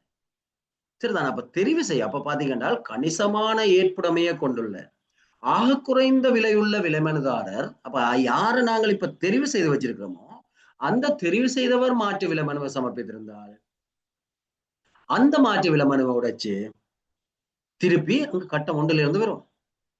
ஏன்னா அந்த விலைமனுவை நாங்கள் இதுவரைக்கும் பார்க்கவே இல்லை தானே. சரியா? அப்ப திருப்பி முதல் கட்டத்திலிருந்து அது ஏற்புடைமையெல்லாம் பார்த்து கொண்டு வரணும். இங்க வரைக்கும் பெறணும். இது வரைக்கும் நாங்கள் எப்படி மதிப்பீடு செய்யப்பட்டதோ அவ்வளவுலயும் பெறணும். கட்டம் 1 இருந்து இறுதி கட்டம் வரைக்கும் அந்த மாற்று விலைமனுவை இப்ப பரிசீலிச்சு கொண்டு வரும். மாற்று விலைமனுவின் விலை அதுல அவர் தந்திருக்கிற விலை மூல விலைமனுவை விட குறைவாக இருக்கும் போது, அது முதலும் பார்த்தாங்க, குறைவாக இருக்கைகளை மட்டும்தான் மாற்று விலைமனு ஏற்றுக்கொள்ளலாம். அப்ப மூல விலைமனுவை விட குறைவாக இருக்கைகள்ல அதே நேரத்துல பெருகை ஆவணத்துல குறிப்பிடப்பட்ட அறிவுறுத்தல்களுக்கு அமைவாக இருந்தா மட்டும், ஏன்னா நாங்கள் கணிசமான ஏற்புடைமையை பார்க்கல அதுல ரிஜெக்ட் ஆயிட்டுன்னா அவற்ற கதை இல்லை. சரிதானே? அப்ப மாற்று விலைமனையை நாங்கள் பரிசீலிச்சு கொண்டு வரையில 2 நிபந்தனைகள் இருந்தா மட்டும்தான் அந்த மாற்று விலைமனுவை தெரிவு செய்யலாம். ஒன்று, ஏற்கனவே அவர் சமர்ப்பிச்சிருக்கிற மூல விலைமனுவை விட அது குறைஞ்சுதான் இருக்கணும், விலை குறைஞ்சுதான் இருக்கணும் விலையை பார்க்கல. 2வது, நாங்கள் பெருகை ஆவணத்துல என்னென்ன அறிவுறுத்தல்கள் எல்லாம் வழங்கியிருந்தோமோ அந்த அறிவுறுத்தல்கள் எல்லாத்துக்கும் அமையவா இருக்க வேணும். இருந்தா மட்டும்தான் சரிதானே? அதே மாதிரி இந்த மதிப்பீடு செய்ய எங்களுக்கு எல்லாம் பொருத்தமா இருக்கும். இருந்தா மட்டும்தான் அந்த மாற்று விலைமனு தெரிவு செய்யப்படலாம். அப்ப மாற்று விலைமனு பரிசீலிக்கப்படும். மாற்று விலைமனு பரிசீலிக்கிறனால் என்ன நிபந்தனை? சரிதானே? அப்ப அந்த விடயத்தை பார்த்துக்கொள்ளுங்க. 3 கட்டங்களின் முடிவில் இந்த 3 கட்டமும் முடிஞ்சோடனே இப்ப எங்களுக்கு வந்துட்டுது இதானே மதிப்பீட்டு நோக்கம் என்றே பார்த்துனாங்க. கணிசமான ஏற்புடைமையை கொண்டுள்ள அது 2வது கட்டத்திலேயே வந்துட்டுது. ஆக குறைந்த விலையுள்ள அது 3வது கட்டத்தில் தெரிவு செய்யறாங்க. விலை மனுதாரர் இப்ப தெரிவு செய்யப்பட்டுருவார். அப்ப யாருக்கு நாங்க ஒப்பந்த அளிப்பை வழங்க வேணும் என்றது இப்ப தெரிவு செய்யப்பட்டிருக்கும். அப்ப இதோட இந்த 3வது கட்டத்தோட முடியுது. அப்ப பாருங்க, 1வது கட்டம் தகவல்கள் ஆவணங்கள் தயார்படுத்துறது. 2வது கட்டம் கணிசமான ஏற்புடைமையை கொண்ட விலைமனுக்களை தெரிவு செய்யறது. 3வது கட்டம் கணிசமான ஏற்புடைமையை கொண்ட விலைமனுக்கள் இருந்து விலை குறைந்த விலைமனுவத்தை கண்டுபிடிக்கிறது. இனி என்ன செய்யறோம் என்றால், அப்படி ஒரு ஆள் யார் அந்த விலைமனுதாரர் என்று கண்டுபிடிச்சிட்டோம் என்றால் அடுத்தது 4வது கட்டத்துக்கு போறோம். சரிதானே? கணிசமான ஏற்புடைமையை கொண்டுள்ள ஆக குறைந்த விலையுள்ள விலைமனுவை பற்றி இனி இறுதி தீர்மானத்துக்கு வரப்போறோம். அப்ப அந்த விலைமனுவை தெரிவு செய்த பிறகு இப்ப சி என்றால தானே தெரிவு செய்து வச்சிருக்கோம். சி என்றால தெரிவு செய்தால் அவருக்கு இந்த ஒப்பந்தத்தை கொடுக்கலாமா இல்லையா என்றதுக்கு வரப்போறோம். அவரை தெரிவு செய்து சச்சலமா அவருக்கு கொடுக்கலான்னு முடிவுக்கு வந்தால் திருப்பி அடுத்த குறைஞ்சது யாரோ அவருக்கு தான் கொடுக்க வேண்டியது. எனவே அவரை தெரிவு செய்ததோட 3ஆம் கட்டம் முடிஞ்சது. இனி அவர் ஒப்பந்த அளிப்புக்கு பொருத்தமானவரா, அவர்கிட்ட கொடுக்கலாமா இந்த ஒப்பந்தத்தை தான் பார்க்க போறோம். சரிதானே? அப்ப அதை பார்க்கறதுக்கு அந்த இறுதி தீர்மானத்துக்கு சிலபடி ஒன்று சமநிலையற்ற தன்மையை பரிசீலிக்கிறது. சமநிலையற்ற தன்மை என்றது நான் ஏற்கனவே சொன்ன மாதிரி ஒரு சில பகுதிகளுக்கு கூட ஒரு சில பகுதிகளுக்கு கூட யாத்தி வரத்துக்கு கூட பிறகு இதுக்கு குறைய அப்படி போட்டிருந்தார். அப்ப அது சில நேரம் ஒரு சில பகுதிகளுக்கு குறிப்பிடப்பட்ட விலைகள்ல சமநிலையற்ற தன்மை காணப்படும் போது அதை ஆராய வேணும். அதை சமநிலைப்படுத்துறதுக்கு நடவடிக்கை எடுக்கலாம். எங்களுக்கு மொத்தத்துக்கு வந்த கணிசமான அளவு சமநிலையற்ற தன்மை காணப்படும் போது சில நேரங்கள்ல நான் சொன்னேன் யதார்த்தத்துக்கு புறம்பானது. அப்ப நாங்கள் பார்க்க வேணும் என்றால் ஏனைய விலை மனுக்கள்ல குறித்த அலகுக்காக அந்த அந்த குறிப்பிட்ட இப்ப கணிசம் ஏதாவது ஒன்றுல ஆக கூடின இந்த சமநிலையற்ற தன்மை யதார்த்தம் இல்லாம காணப்படையல குறித்த அலகுக்காக ஏனைய விலை மனுக்கள்ல குறித்த அந்த அந்த அந்த பகுதிக்காக மற்றவர்கள் குறிச்சிருக்கணும் அந்த அளவில இப்ப 10 பேரை தானே பார்த்தினாங்க. அப்ப மிச்சம் 9 பேரும் அந்த விடயத்துக்கு ஒரு பெருமதி குறிச்சிருக்கணும் தானே. அந்த பெருமதியின் சராசரியை விட அந்த சராசரியின் 50% கூடுதலான வேறுபாடு இருக்குமா இருந்தா சரியா, சராசரியின் அரைவாசி அதை விட அந்த அளவுக்கு அந்த சராசரியை விட அதிண்ட 50% வேறுபடுமா இருந்தார் சரிதானே. இப்ப சராசரி இப்ப இவர் வந்து ஒரு விலையை போட்டிருக்கிறார், ஆனால் எல்லாருமே சமர்ப்பிச்சதுன்ற சராசரி 100 ரூபா சரிதானே. அப்ப 100 ரூபா சராசரிக்கு அப்ப அந்த 100 ரூபாயை விட 100 ரூபாய் 50% 50 ரூபா. அப்ப இவர் சமர்ப்பிச்சது அந்த 100 ரூபாயை விட 50 ரூபாயை விட கூட வித்தியாசப்பட்டார். அதாவது வந்து இவர் 45 ரூபா தந்திருக்கு என்றால் 55 ரூபா தந்தா அவ்வளவு பெரிய பிரச்சனை. அதாவது பாருங்க இப்ப நாங்கள் பார்க்கணும். அப்ப 50% விட ஏனையவர்கள் சமர்ப்பிச்சதுன்ற சராசரின்ற 50% விட அதிகமான வேறுபாடு இருந்தால் அதே நேரம் அந்த வேறுபாட்டின் பெருமதி மொத்த பெருமதி இருக்குதானே விலைமன பெருமதி பெருமதின்ற 5% விட அதிகமா இருந்தார் சரிதானே. அப்ப அது சம்பந்தமா அது சம்பந்தமா கவனம் செலுத்த வேணும். அப்ப அது வந்து கொஞ்சம் பாரதூரமான வேறுபாடு என்று கருதப்பட வேணும். அப்ப அதை தீர்வு செய்யறதுக்கு நடவடிக்கை எடுக்க வேணும். ஒன்றில் விவரங்களை பெற்றோ கலந்துரையாடல்களை மேற்கொண்டோ ஏதோ ஒரு வகையில சரிதானே. அப்படி தீர்வு காண முடியாட்டி எங்களுக்கு அது சம்பந்தமா விசேட கவனத்தை செலுத்த வேணும் சரிதானே. தீர்வுன்றது நாங்க சொல்லலாம் அதை நிராகரிக்கிறது அல்லது ஏற்றுக்கொள்றது என்று சொல்லலாது. ஏனென்று சொல்லி சொன்னால் அது சந்தர்ப்பத்துக்கு ஏற்ப சரிதானே. ஆனால் அது பாரிய வேறுபாடு. அப்ப அப்படி இருக்குது, சமநிலையற்ற தன்மை இருக்குது. எனவே அது சம்பந்தமா அந்த குழு வந்து முடிவுக்கு பெற வேணும். அப்ப அந்த அளவுக்கு நாங்க விளங்கி கொண்டா சரி. அப்ப தன்மைக்கு ஏற்பதான் தீர்மானிக்க வேணும். அப்ப 2 விடயங்கள் சொல்லி இருக்குது. ஒன்று ஏனையவர்கள் சமர்ப்பிச்சதனுடைய சராசரியின் 50% விட கூடின வேறுபாடு இருந்தார். அதே நேரம் மொத்த விலை மனுவின் 5% விட மேற்படுமா இருந்தார் சரிதானே. அப்ப அந்த 2ம் இருக்குமா இருந்தார் அது கூடுதலாக அதை தீர்வு செய்யறதுக்கு நடவடிக்கை எடுக்க வேணும். அவ்வளவு வேறுபாட்டோட அதை ஒப்பந்தத்தை கொடுக்கலாது அதை தீர்வு செய்யறதுக்கு நடவடிக்கை எடுக்க வேணும் என்றுதான் சொல்லப்பட்டிருக்கு சரியா. அப்ப அதை விளங்கிக் கொள்றதுக்கு கஷ்டமா இருந்தா உடைய விளங்கிக் கொள்ளுங்க சரியா. ஏனியவர்கள் இப்ப ஒரு ஒரு ஒரு பகுதிக்கு தான் எங்களுக்கு வேறுபாடு வருது. உதாரணத்துக்கு ஒரு லிண்டர் போடுறதுல இந்த வேறுபாடு வருது. அப்ப லிண்டர் போடுறதுக்கு மற்றாக்கள் எல்லாம் தந்த விலை மனுவை கூட்டிட்டு 9 பேர் தானே மற்றாக்கள் 9 பேரும் தந்த அதுக்கு போட்ட பெறுமதியே 9ஆல பிரிக்க வாரது அந்த பெறுமதியிலிருந்து அதிண்ட அரைவாசியை விட இவர் வித்தியாசமா போட்டிருக்காரு, கூடவோ குறையவோ. அதே நேரம் அப்படி போட்டிருந்தாலும் அதே நேரம் மொத்த மதிப்பீட்டு பெறுமதி 5%. இது ஆக சின்ன இருந்தா ஆக சின்ன ஒரு விஷயத்துக்கு அதாவது மொத்த பெறுமதி 10 லட்சத்துக்கு இருக்குது, இங்க வேறுபாடு வந்து 50% விட கூடவா இருந்தாலும் மொத்த பெறுமதி வந்து 2000 ரூபாய் தான் வருது. ரெண்டால் அதை பரிசீலிச்சு கொண்டிருக்க தேவையில்லை தானே. அதுக்காக தான் சொல்லலாம் 2 நிபந்தனைகள். ஒன்று சராசரியின் 50% விட கூட வேறுபட வேணும். அதே நேரம் மொத்த விலை மனுவின் 5% விட பெருசா இருக்கும். கூடின பெறுமதி அந்த அந்த பகுதிக்கு இருக்க வேணும். அப்படி இருந்தா தான் அதை பற்றி கருத்துல கொண்டு அதை தீர்க்கிறதுக்கு நடவடிக்கை எடுக்க வேணும் என்றுதான் சொல்லப்பட்டது சரிதானே. அப்ப திருப்பி இருக்கா இந்த இந்த அதுல இருக்கிற விஷயத்த பார்த்துக்கொள்ளுங்க. அப்ப 2 பேர் இருக்க வேணும். அது வந்து 50% விட கூட தான் இருக்குது. ஆனால் மிக குறைஞ்ச புறக்கணிக்க கூட ஒரு பெறுமதி 10 லட்சத்துக்கு 5000 ரூபாய் தான் வித்தியாசப்படுது என்றால் அதை பார்த்து கொண்டிருக்க தேவையில்லை தானே. இது 10 லட்சம் ரூபாய்க்கு ஒரு ஒப்பந்தம் வேண்டாம். ஆனால் 5% சரிதானே. 10 லட்சம் என்றால் 5% என்றது 50,000. அப்ப 50,000 என்றால் 50,000 விட கூட பெறுமதியா இருந்தா மட்டும் இந்த 50% மேற்பட்டது என்றா மட்டும்தான் அதுல தீர்வு நடவடிக்கைக்கு போகணும் சரி. அப்ப சில நேரம் பாத்தீங்கன்னா சில நேரம் வினாக்களை செட் பண்ணிக்கல எங்க உழைக்குமோ அப்படியான வினாக்களை செட் பண்றது இலகுவான வினாக்களும் வரும். சரிதானே? இலகுவான வினாக்களை செட் பண்ணல யார் பேப்பர் ஆர் பரீட்சை வினாத்தால வடிவமைச்சாலும் எல்லாத்தையும் இலகுவான வினாத்தால போடல. அப்ப பொதுவா நடுகவே வளமையா பார்க்கிற முக்கியமான தேவையானதெல்லாம் வினாக்களை செட் பண்ணி கொண்டு வந்தால் அதுக்குள்ள ஒன்று நடுக கவனம் செலுத்தாத அல்லது ஒரு பிரச்சனையான விஷயத்திலே ஒரு வினாவை செட் பண்ணும். அதுதான் பொதுவான இயல்பு. சரிதானே? அப்ப பார்த்துக்கொள்ளுங்க. அடுத்தது பின்தகம தேவைப்பாடு. அப்ப முத்தகமை என்றது முன்னுக்கே நாங்க முத்தகமை தீர்மானிச்சிருந்தால் அந்த முத்தகமையை கொண்டவர்களுக்குத்தான் விலை மனு கொடுக்க வேணும். அடுத்தது பின்தகமை, அதாவது இவர்கிட்ட இந்த ஒப்பந்தத்தை கொடுத்தா இவரால் செய்ய முடியுமா? பெரும்பாலும் அப்படியான தேவைகள் எங்களுக்கு இருந்தால் அது முத்தகமையில கூறப்பட்டிருக்கும். சரிதானே? அப்ப அதை உறுதிப்படுத்திக் கொள்றது. அப்ப ஒப்பந்த அளிப்புக்கு தகுதியானவர் என்பதை உறுதிப்படுத்திக் கொள்றது. அவருக்கு ஒப்பந்தத்தை கொடுக்கலாம். போதுமான இயலுமை இருக்குது, தேவையான அனுபவம் இருக்குது, தகமைகள் எல்லாம் இருக்குது என்றதை பரிசீலிக்கிறதான் பித்தகமை என்றது. சரியா? அப்ப பித்தகம முத்தகமை என்றதை வடிவா விளங்கிக் கொள்ளுங்க. எங்களுக்கு இந்த விடயங்கள் கட்டாயம் அந்த பெருகைக்கு தேவை என்றால் அது நாங்கள் முன்னுக்கே முத்தகமையா கேட்டிருப்போம். சரிதானே? அல்லது எங்களுடைய விலைமனுல நிபந்தனைகளா சொல்லியிருப்போம். அப்ப அது ரெண்டுல இருந்து ஏற்கனவே பரிசீலனைகளுக்கு அது வரும். ஆனாலும் இப்போ ஒரு ஆள் நாங்க தெரிவு செய்துட்டோம் தானே, தெரிவு செய்த உடனே அவற்றை விலைமனு யதார்த்தத்துக்கு புறம்பா இருக்கான்னு பார்க்கணும், அதை பற்றி பரிசீலிக்கணும். அதான் சமநிலையற்றிருந்தால்.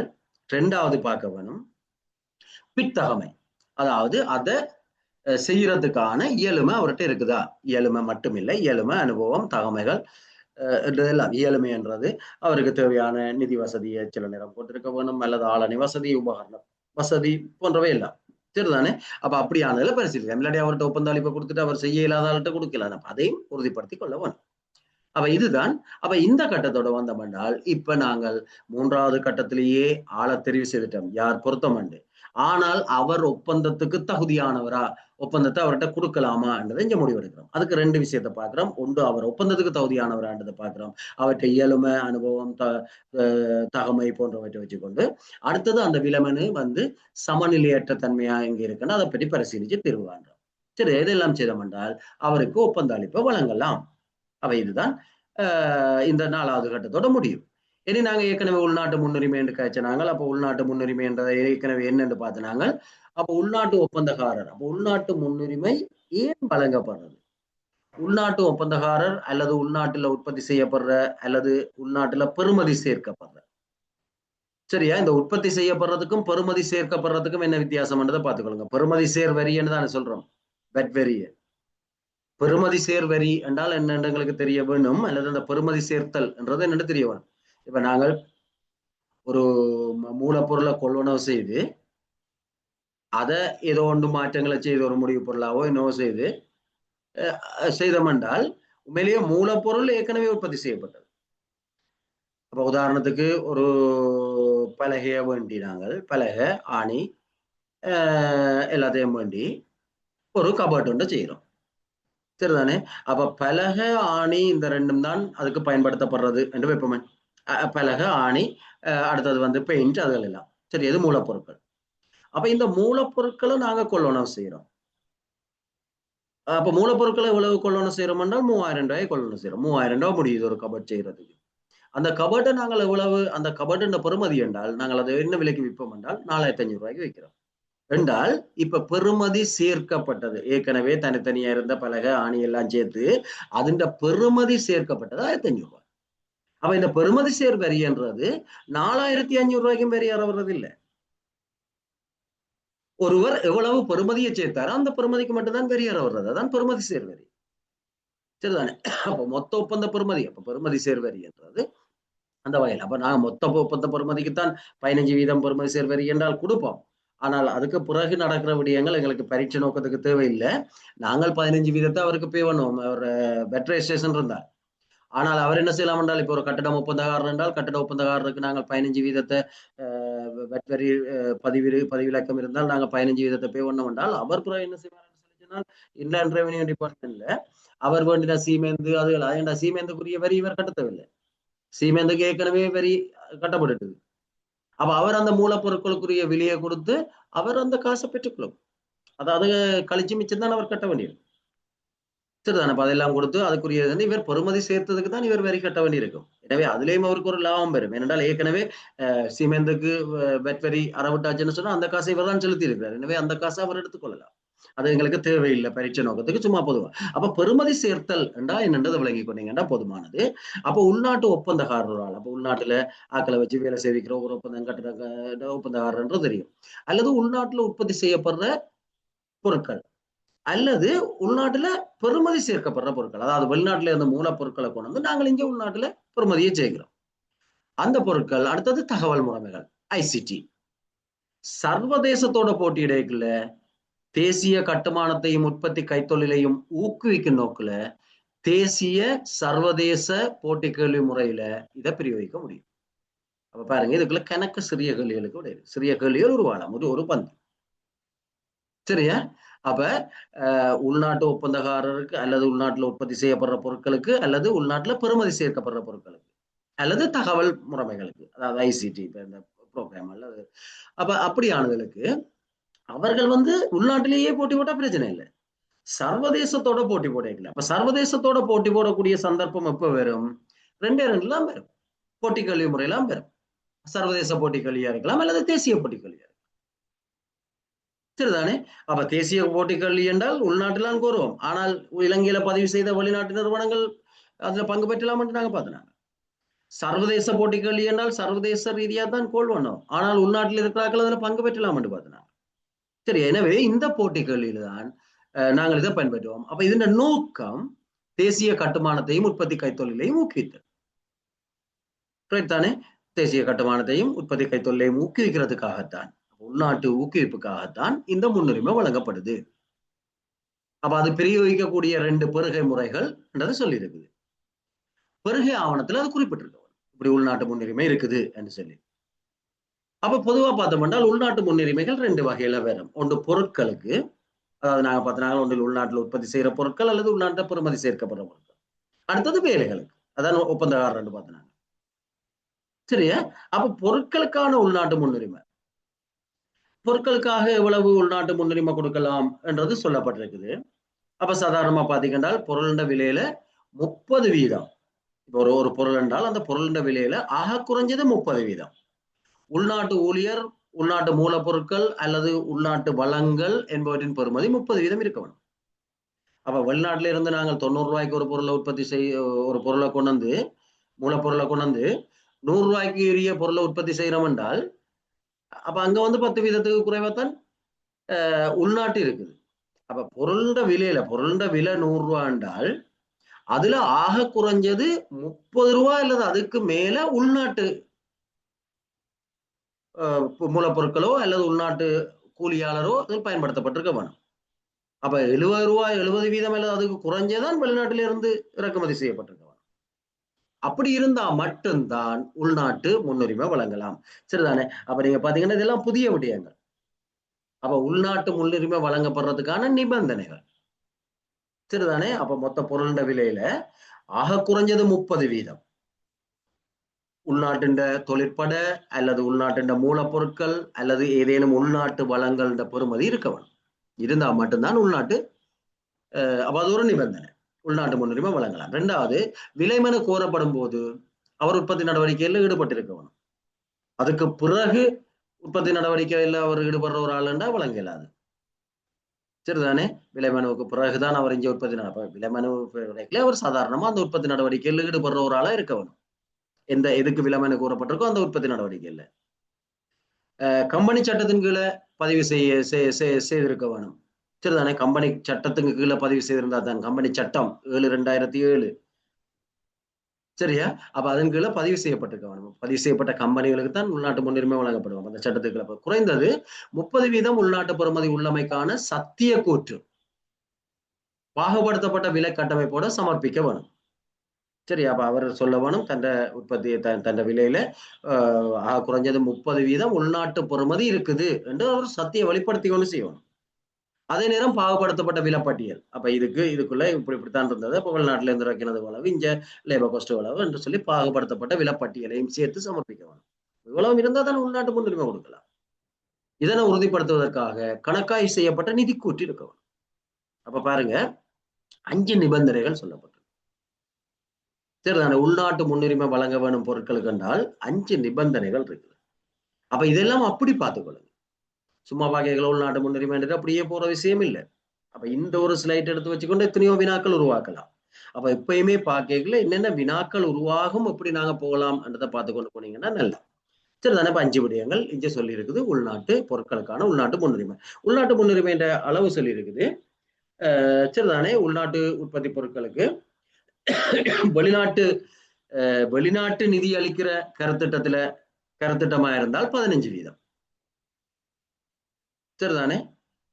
15% தான் ஆகக்கூடாது, அல்லது அதை விட குறைவு, லெஸ் தான் 15% தான் சொல்லியிருக்குது. சரிதானே?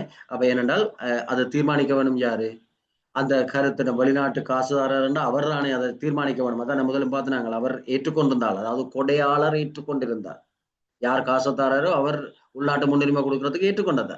அப்ப அவற்ற நிபந்தனையில இருக்கணும். அவற்ற நிபந்தனையில உள்நாட்டு முன்னுரிமை கொடுக்கலாது என்று அவர் ஏற்றுக்கொள்ளாட்டி நாங்க உள்நாட்டு முன்னுரிமை கொடுக்கலாம். அதாவது லெஸ் தேன் 15%. சரிதானே? 15% குறைஞ்சது அவையண்ட. அப்ப நீங்க பாத்தீங்கன்னு சொல்லி சொன்னால் அந்த அவையண்ட அக்ரிமெண்ட், அந்த கொடையாளிகளுடனான ஒப்பந்தத்துல படிதான் அது செய்யப்படும். ஆனால் அரச நிதியா இருந்தால், இலங்கை அரசாங்கத்தினுடைய நிதியா இருந்தால் 20% உள்நாட்டு முன்னுரிமை. சரிதானே? அப்ப 10%, 15 வீதமும் 20 வீதமும், 15 வீதம் அல்ல 15 வீதம் அல்லது அதை விட குறைவு. சரிதானே? எதுக்கு? வெளிநாட்டு நிதி என்றால் அது அந்த ஒப்பந்தத்திலாம் தீர்மானிக்க வேணும். ஆனால் உள்நாடு என்றால் 20 வீதம். சரிதானே? உள்நாட்டு பொருட்களுக்கு 20 வீதம். அடுத்தது வேலைகளுக்கு. அப்ப வேலைகளை பொறுத்த வரைக்கும் அதுக்குரிய நிபந்தனைகள். ஒன்று, விலை மனுதாரர் இலங்கை பிரஜையா இருக்க வேணும். அப்ப யார் விலை மனுவை போடுறாரோ அவர் இலங்கை பிரஜையா இருக்க வேணும். அங்க பொருட்கள் கம்பெனியா பதிவு செய்யப்பட்டிருக்க வேணும். பங்குடைமையா இருந்தால், அதாவது பலர் சேர்ந்து செய்கிற ஒரு நிறுவனமா இருந்தால் 50% மேற்பட்ட உரிமை இலங்கைக்கு இருக்க வேணும். இலங்கையருக்கு இருக்க வேணும். அப்பதான் உள்நாட்டு முன்னுரிமை கொடுக்கலாம். 10% தான் இலங்கையர் இருக்கணும், மற்ற எல்லாம் வெளிநாடு என்றால் அது வெளிநாட்டு நிறுவனம் தான் கருதப்பட வேணும். 50% மேல இலங்கையருக்கு அந்த அதுல உரிமை இருக்க வேணும். கம்பெனியா இருக்குமா இருந்தால், பொருட்கள் என்றால் கட்டாயம் கம்பெனியா இருக்க வேணும். அந்த வேறுபாட்டையும் பாருங்க. அப்ப அது என்ன சொல்லியிருக்கு, இங்க என்ன சொல்லியிருக்கு. ஏன்னா கம்பெனி சட்டத்துக்குள்ள பதிவு செய்யப்பட்டிருக்க வேணும்னா கம்பெனி என்ன தானே பதிவு செய்யப்படும். அப்ப பொருட்களுக்கு உள்நாட்டு முன்னுரிமை கொடுக்கணும்னா கம்பெனியா இருக்க வேணும். வேலைகளுக்கு உள்நாட்டு முன்னுரிமை கொடுக்கறதுக்கு கம்பெனியா இருக்கணும்ன்ற அவசியம் இல்லை. கம்பெனியாகவும் இருக்கலாம், பங்குடைமையா இருக்கலாம், அல்லது தனியொரு ஒப்பந்தக்காரராக இருக்கலாம். அப்ப விலமனதார் இலங்கை பிரஜையா இருக்கணும். பங்குடைமை ஒன்றுக்கும் மேற்பட்ட உரிமையாளர்கள் சேர்ந்து இருக்கிறதா இருந்தால் 50% மேற்பட்ட உரிமை இலங்கையருக்கு இருக்கணும். அல்லது கம்பெனியா இருந்தால் அந்த கம்பெனி வந்து இலங்கையில பதிவு செய்யப்பட்டிருக்க வேணும். 50% மேற்பட்ட உரிமை இலங்கையருக்கு இருக்க வேணும். 10% மேல உப ஒப்பந்தம் வழங்கப்படக்கூடாது. கம்பெனிக்குரிய நிபந்தனை. அப்ப கம்பெனி ஒன்றுக்கு உள்நாட்டு முன்னுரிமை வழங்குறதா இருந்தால் அதுக்கு 3 நிபந்தனை இருக்கு. சரிதானே? கம்பெனி ஒன்றுக்கு உள்நாட்டு, அப்ப பொதுவா உள்நாட்டு முன்னுரிமை வழங்குறதுக்குரிய நிபந்தனைகள். பிறகு அது அப்ப யார் யாருக்கு வழங்கலாம் என்றால், ஒரு தனியார் ஒப்பந்தக்காரருக்கு வழங்கலாம், அல்லது பங்குடைமைக்கு ஒப்பந்தக்காரர்களுக்கு வழங்கலாம், அல்லது கம்பெனிக்கு வழங்கலாம். அப்ப கம்பெனிக்கு உள்நாட்டு முன்னுரிமை வழங்குறதா இருந்தால் அதுக்கு 3 நிபந்தனை இருக்கு. இலங்கையில பதிவு செய்யப்பட்டிருக்க வேணும், 50% மேற்பட்ட உரிமை இலங்கையருக்கு இருக்க வேணும், 10% மேல உப ஒப்பந்தம் வழங்கப்படக்கூடாது. சரிதானே? அப்ப இந்த 3 நிபந்தனை இருக்குது. அப்ப பாருங்க இப்படி உடைச்சு பாக்குறேன். உள்ளூர் கம்பெனியின் இணைந்த முயற்சியாளர் என்றார். உள்ளூர்ல பதிவு செய்யப்பட்ட ஒரு கம்பெனியோட சேர்ந்த ஒரு முயற்சியாளராக இருந்தால், அந்த கம்பெனிக்கு பொருட்களை கொடுக்கறது எப்படி, அவர்களோட ஒப்பந்தம் செய்து அப்படியான முயற்சியாளராக இருந்தால் அவர்கள் வந்து இலங்கையில பதிவு செய்யப்பட்டிருக்க வேணும். 50% மேற்பட்ட உரிமை இது இலங்கையருக்கு இருக்க வேணும். இணைந்த முயற்சியாளர்களாம். அப்ப இலங்கையில பதிவு செய்திருக்க வேணும், அந்த கம்பெனி இலங்கையில பதிவு செய்திருக்க வேணும்.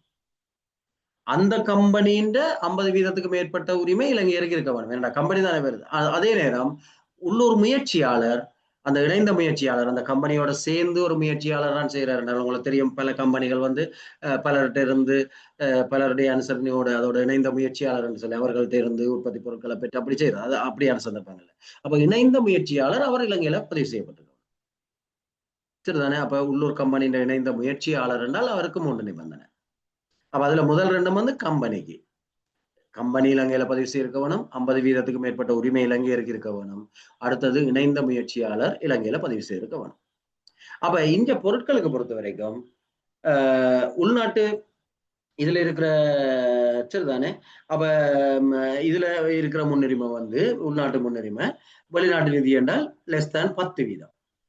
சரிதான், நாங்க 15% குறைஞ்சு இங்க 10% குறைஞ்சு. சரிதானே. அடுத்தது உள்நாட்டு நிதியிலே என்றால் 15%. சரிதானே. அப்ப ரெண்டையும் பார்த்துக்கொள்ளுங்க. அங்க 15% 20%, இங்க 10% 15% உள்நாட்டு முன்னுரிமை. தானே. அப்ப இது ரெண்டையும் அப்படி ஓவர்லைன் பண்ணீங்கன்னா இதை விட விளக்கமா ஒன்றும் இல்லை. விலைமனுதாரர்கிட்ட இருந்து தெளிவுபடுத்தல்களை பெற்றுக்கொள்றது. அப்ப விலைமனுண்ட சிறந்த விளக்கத்தை உறுதிப்படுத்திக் கொள்றதுக்காக, அதாவது அதுல இருக்கிற ஏதாவது சந்தேகங்களை விளக்கத்தை பெற்றுக்கொள்றதுக்காக, அதுக்காக மட்டும்தான் விலைமனுதாரர்கிட்ட இருந்து விளக்கங்களை பெறலாம். அதாவது அதுல இருக்கிறதுல சரி அதை மாத்துறதுக்கோ அல்லது ஒன்றுக்கும் இல்லை, அதுல போட்டதுக்கு எங்களுக்கு அதை பற்றி அவர் விளக்கம் என்னண்டு அப்படி தருவார், அல்லது ஏன் அது அப்படி வந்தது என்றதுக்கான விளக்கம். அப்ப விலைமனுவை பற்றி ஒரு விளக்கத்தை உறுதிப்படுத்திக் கொள்றதுக்காக மட்டும், ஒரே ஒரு நோக்கத்துக்காக மட்டும், வேற ஒன்றுக்காகவும் நாங்கள் விலைமனுதாரர்கிட்ட இருந்து தெளிவுபடுத்தல்களை கேட்கலாது. கொள்ளுங்க. அப்ப விலைமனுதாரர்கிட்ட இருந்து தெளிவுபடுத்தலை பெற்றுக்கொள்ளக்கூடிய ஏதோ ஒரு மாதிரி வினாவை அமைச்சால், விலைமனுவை பற்றிய விளக்கத்தை உறுதிப்படுத்திக் கொள்வதற்காக மட்டும், அந்த ஒரே ஒரு காரணத்துக்காக மட்டும் என்ற வலியுறுத்தி சொல்லிடு. சரிதானே. இப்ப தனி ஒரு கல்வி உருவாகக்கூடிய இடம். விலைமனுதாரர்களிருந்து தெளிவுபடுத்தல்களை பிறகுல அனுமதிக்க கூடாத விடயங்கள். தெளிவுபடுத்தலை மட்டும்தான் அவர்கிட்ட விளக்கத்தை மட்டும்தான் கேட்கலாம். சரிதானே. அவர் ஆரம்பத்துல அவர் குறிப்பிட்டதுக்கு கணிசமான மாற்றம் ஏற்படுத்துறதுக்கோ அல்லது கணித பிழை தவிர விலைகள்ல மாற்றத்தை ஏற்படுத்துறதுக்கோ என்னதெல்லாம் மற்றவர்களுக்கு பாதமா போயிடும். கணித பிழைகளை திருத்திக் கொள்ளலாம். சரிதானே. இப்ப நான் சொன்ன மாதிரி அப்போத அதான் இதாண்ட ரைட், ஓகே, அதெல்லாம் திருத்தி. ஆனால் வேற விலையில மாற்றங்களை ஏற்படுத்துறதுக்கோ அல்லது தெளிவுபடுத்தல்களை அவர் வழங்கினதுக்காக, அவரை கூப்பிட்டு ஒரு விளக்கத்தை கேட்டதுக்காக அவருக்கு ஒரு அனுகூல முன்னுரிமை வழங்குறதுக்கோ இதெல்லாம் செய்யலாம். சரிதானே. அப்ப விசேடமா சொல்லி இருக்குது, விலைமனுதாரர்கிட்ட இருந்து விளக்கத்தை என்ன சந்தர்ப்பத்துல பெறலாம், அப்படி பிறகுல என்ன விடயங்கள் அனுமதிக்கப்படக்கூடாது. 3 விடயங்கள் சொல்லியிருக்கு. அதனுடைய மல்டிபிள் சாய்ஸுக்கு சிம்பிளா வரும் இந்த 3ஓட இன்னொன்று. சரியா. அனுமதிக்க கூடியது என்றோ அல்லது அனுமதிக்க கூடாத விடயம் ஒன்று அல்லாதது. சரிதானே. இப்ப 3 விடயம் இருக்குது. ஆரம்ப பதிலளிப்புக்கு அவர் ஆரம்பத்துல குறிச்சதுக்கு கணிசமான மாற்றம் மேற்கொள்றதுக்கு அனுமதிக்க இயலாது, கணிதப்புல தவிர விலைகள்ல மாற்றம் செய்யறதுக்கு அனுமதிக்க இயலாது, தெளிவுபடுத்தல்களை வழங்கினதுக்காக எந்த ஒரு அனுகூலத்தையும் அவருக்கு வழங்க இயலாது. அப்ப இங்க பாத்தீங்கன்னு சொல்லி சொன்னால், விலைமன மதிப்பீட்டு குழுவோ அல்லது பெருக குழுவோ அவையின் கோரிக்கைக்கு அமைவாக அவர்கள் கோருவார்களா இருந்தால் திருப்பியும் அதான் சொல்லி பெருக நிறுவனம் விலைமனதாரர்கிட்ட இருந்து இந்த விளக்கத்தை கோரலாம். இவர்கள் வந்து நேரடியா தொடர்பு கொள்ள இயலாது. அது மாதிரி பிஎஸ்சி ஏற்கனவே பார்த்தபடியே தான் திருப்பி இங்க சொல்லியிருக்கு. அதே விஷயம் தான். ரைட். அடுத்தது யதார்த்தமற்ற விலைமனு. ஆக குறைந்த பெறுமதியுடையதும் பொருளளவில் ஏற்புடையதுமான விலைமனு யதார்த்தமற்றதாக தோன்றும் போது எழுத்திலான தெளிவுபடுத்தல்களை வழங்கும்படி விலைமனுதாரர் கோரப்படலாம். அதான் சொன்னேன், எல்லாம் 980, 1000, 1020, 1080, 1200 என்று போது போட்டு இவர் வந்து 520 ரூபா போட்டிருக்காரு. அவர்கிட்ட எழுத்துல கேட்க வேணும், இந்த விலைக்கு நீங்கள் இந்த இதுல தரலாமான்னு சொல்லி. அப்ப எழுத்திலான தெளிவுபடுத்தல்களை வழங்க சொல்லி கேட்கணும். அப்ப இந்த குழுக்கள் வந்து கோரிக்கையின் பேர்ல பி தான் கேட்க வேணும், வளமையானது. விரிவான பகுப்பாய்வின் பின்னர், அப்ப அவற்றை யதார்த்தமற்ற விலைமனு தானே, அப்ப விரிவா அவர்கிட்ட இருந்த எழுத்து மூலம் விளக்கத்தை பெற்று அதையும் பரிசீலிச்சு உண்மையா விரிவா அதை பற்றி பகுப்பாய்வு செய்து ஏதேனும் 3 தீர்மானங்கள் எடுக்கப்படலாம். இந்த தீர்மானத்துல ஏதேனும் ஒன்று எடுக்கப்படலாம். கொண்டு அந்த விலைமனுவை ஏற்றுக்கொள்ளலாம். அவர் சொன்ன விளக்கத்தின்படி ஓகே, அவர்கிட்ட ரீம் இருக்குது, அந்த விலைக்கு அவர் தாரதுக்கு ஓகே, சொல்ற விளக்கம் எங்களுக்கு திருப்தியா இருந்தால் ஓகே. அல்லது விலைமனுதாரர்கிட்ட செலவுல செயற்பாட்டு பெறுமதியை அதிகரிக்கலாம். ஏனென்றால் எங்களுக்கு இப்பயும் நம்பிக்கை இல்லை அவர் 520 ரூபாய்க்கு தருவாராண்டு. சரியா. ஒப்பந்தத்தை செய்து போட்டு அவர் சில நேரம் ஒப்பந்தத்தை செய்து போட்டு பிறகு தரது இயலாம இருந்தா அவ்வளவு குறைஞ்ச ஒரு கட்டணம் அவர் போட்டிருக்காரு. அதனால அவர் சொல்றாரு, இல்ல இல்ல அது என்னால செய்யலும், என்னென்றால் என்னட்ட குறைஞ்ச விலையில இது இருக்கிறதுக்கு இருக்கு, மற்ற என்னட்ட ஆக்கள் இருக்குது, எங்கட வீட்டுல இருக்கிற ஆக்களை எல்லாம் வேலை செய்யணும், அதனுடைய என்னால இந்த விலைக்கு கட்டித்தரையிலும் இந்த கட்டணத்தை. ஆனாலும் பெருக நிறுவனத்துக்கு இடர் இருக்குது, ரிஸ்க் இருக்குது. ஏனென்றால் அவர் உண்மையாக கட்டித்தருவாரான்னு இப்பயும் சந்தேகம். சரி, ஆனால் ஓரளவுக்கு கட்டியே தரையிலாது அவர் என்னதான் செய்தாலும் கட்டி தரையிலான நாங்கள் நிராகரிக்க வேணும். ஆனால் அவர் கட்டி தரலாம், ஆனால் உண்மையாவது யதார்த்தம் இல்லை என்று நாங்கள் கருதினால் எங்களுக்கு சில நேரம் அவர் என்ன செய்வார், கட்டி போட்டு இல்லாண்டு விட்டுட்டு போறதுக்கு வாய்ப்பு இருக்குது. ஆனபடியா நாங்க என்ன செய்யலாம் என்றால் செயற்பாட்டு புனையை அதிகரிக்கலாம். ஏற்கனவே நாங்க கேட்ட செயற்பாட்டு புனை ஒன்று இருக்கு. ஆனா இவரை நம்பி இவர் செய்வார்ன்றது இன்னும் நம்பிக்கை இல்லை என்றால் அந்த உத்தரவாதத்தை ஏற்படுத்துறதுக்காக ஏற்கனவே நாங்க கேட்ட செயற்பாட்டு புனையை அதிகரிச்சு தர சொல்லி கேட்கலாம். 2வது தீர்மானம். அதுக்கு அவர் சம்மதிப்பெற இருந்தால் அவருக்கு ஒப்பந்தத்தை கொடுக்கலாம். அவர் விட்டுட்டு போனாலும் அரசாங்கத்துக்கு ஏற்படக்கூடிய இடரை எதிர்கொள்றதுக்கு வாய்ப்பு இருக்குது. அப்ப செயற்பாட்டு புனையை அதிகரிக்க சொல்லி கேட்கலாம். அல்லது விலமனுவை நிராகரிக்கலாம். விலமனுவை நிராகரிச்சால் என்ன நடக்கும் என்றது தெரியும் உங்களுக்கு. விலமனுவை நிராகரிச்சால் அடுத்த குறைந்த கேள்வி உள்ளால் திருப்பி 3வது கட்டத்துல இருக்கிற 3வது கட்டத்துக்கு போய் அடுத்த விலை குறைஞ்ச கேள்வி உள்ளால தெரிவு செய்து 4வது கட்டத்துக்கு வரும். சரிதானே? அந்த படிமுறையை விளங்கிட்டேன். இப்ப நீங்க பாத்தீங்கன்னா சும்மா பொதுவா வச்சு பாத்தீங்கன்னா அவ்வளவு ஸ்லைட்டையும் நாங்க படிக்கிற முறையதான் 1வது கட்டம் 2வது கட்டம் 3வது கட்டம் பாரிய விலை இப்படியே வந்து கொண்டு இது என்னடா ஒரு குழப்பம் மாதிரி இருக்கு. இல்ல, ஒரு ஒரு ஒரு படிப்படியா வந்தீங்கன்னா நல்ல ஒரு விளக்கம் இருக்கும்.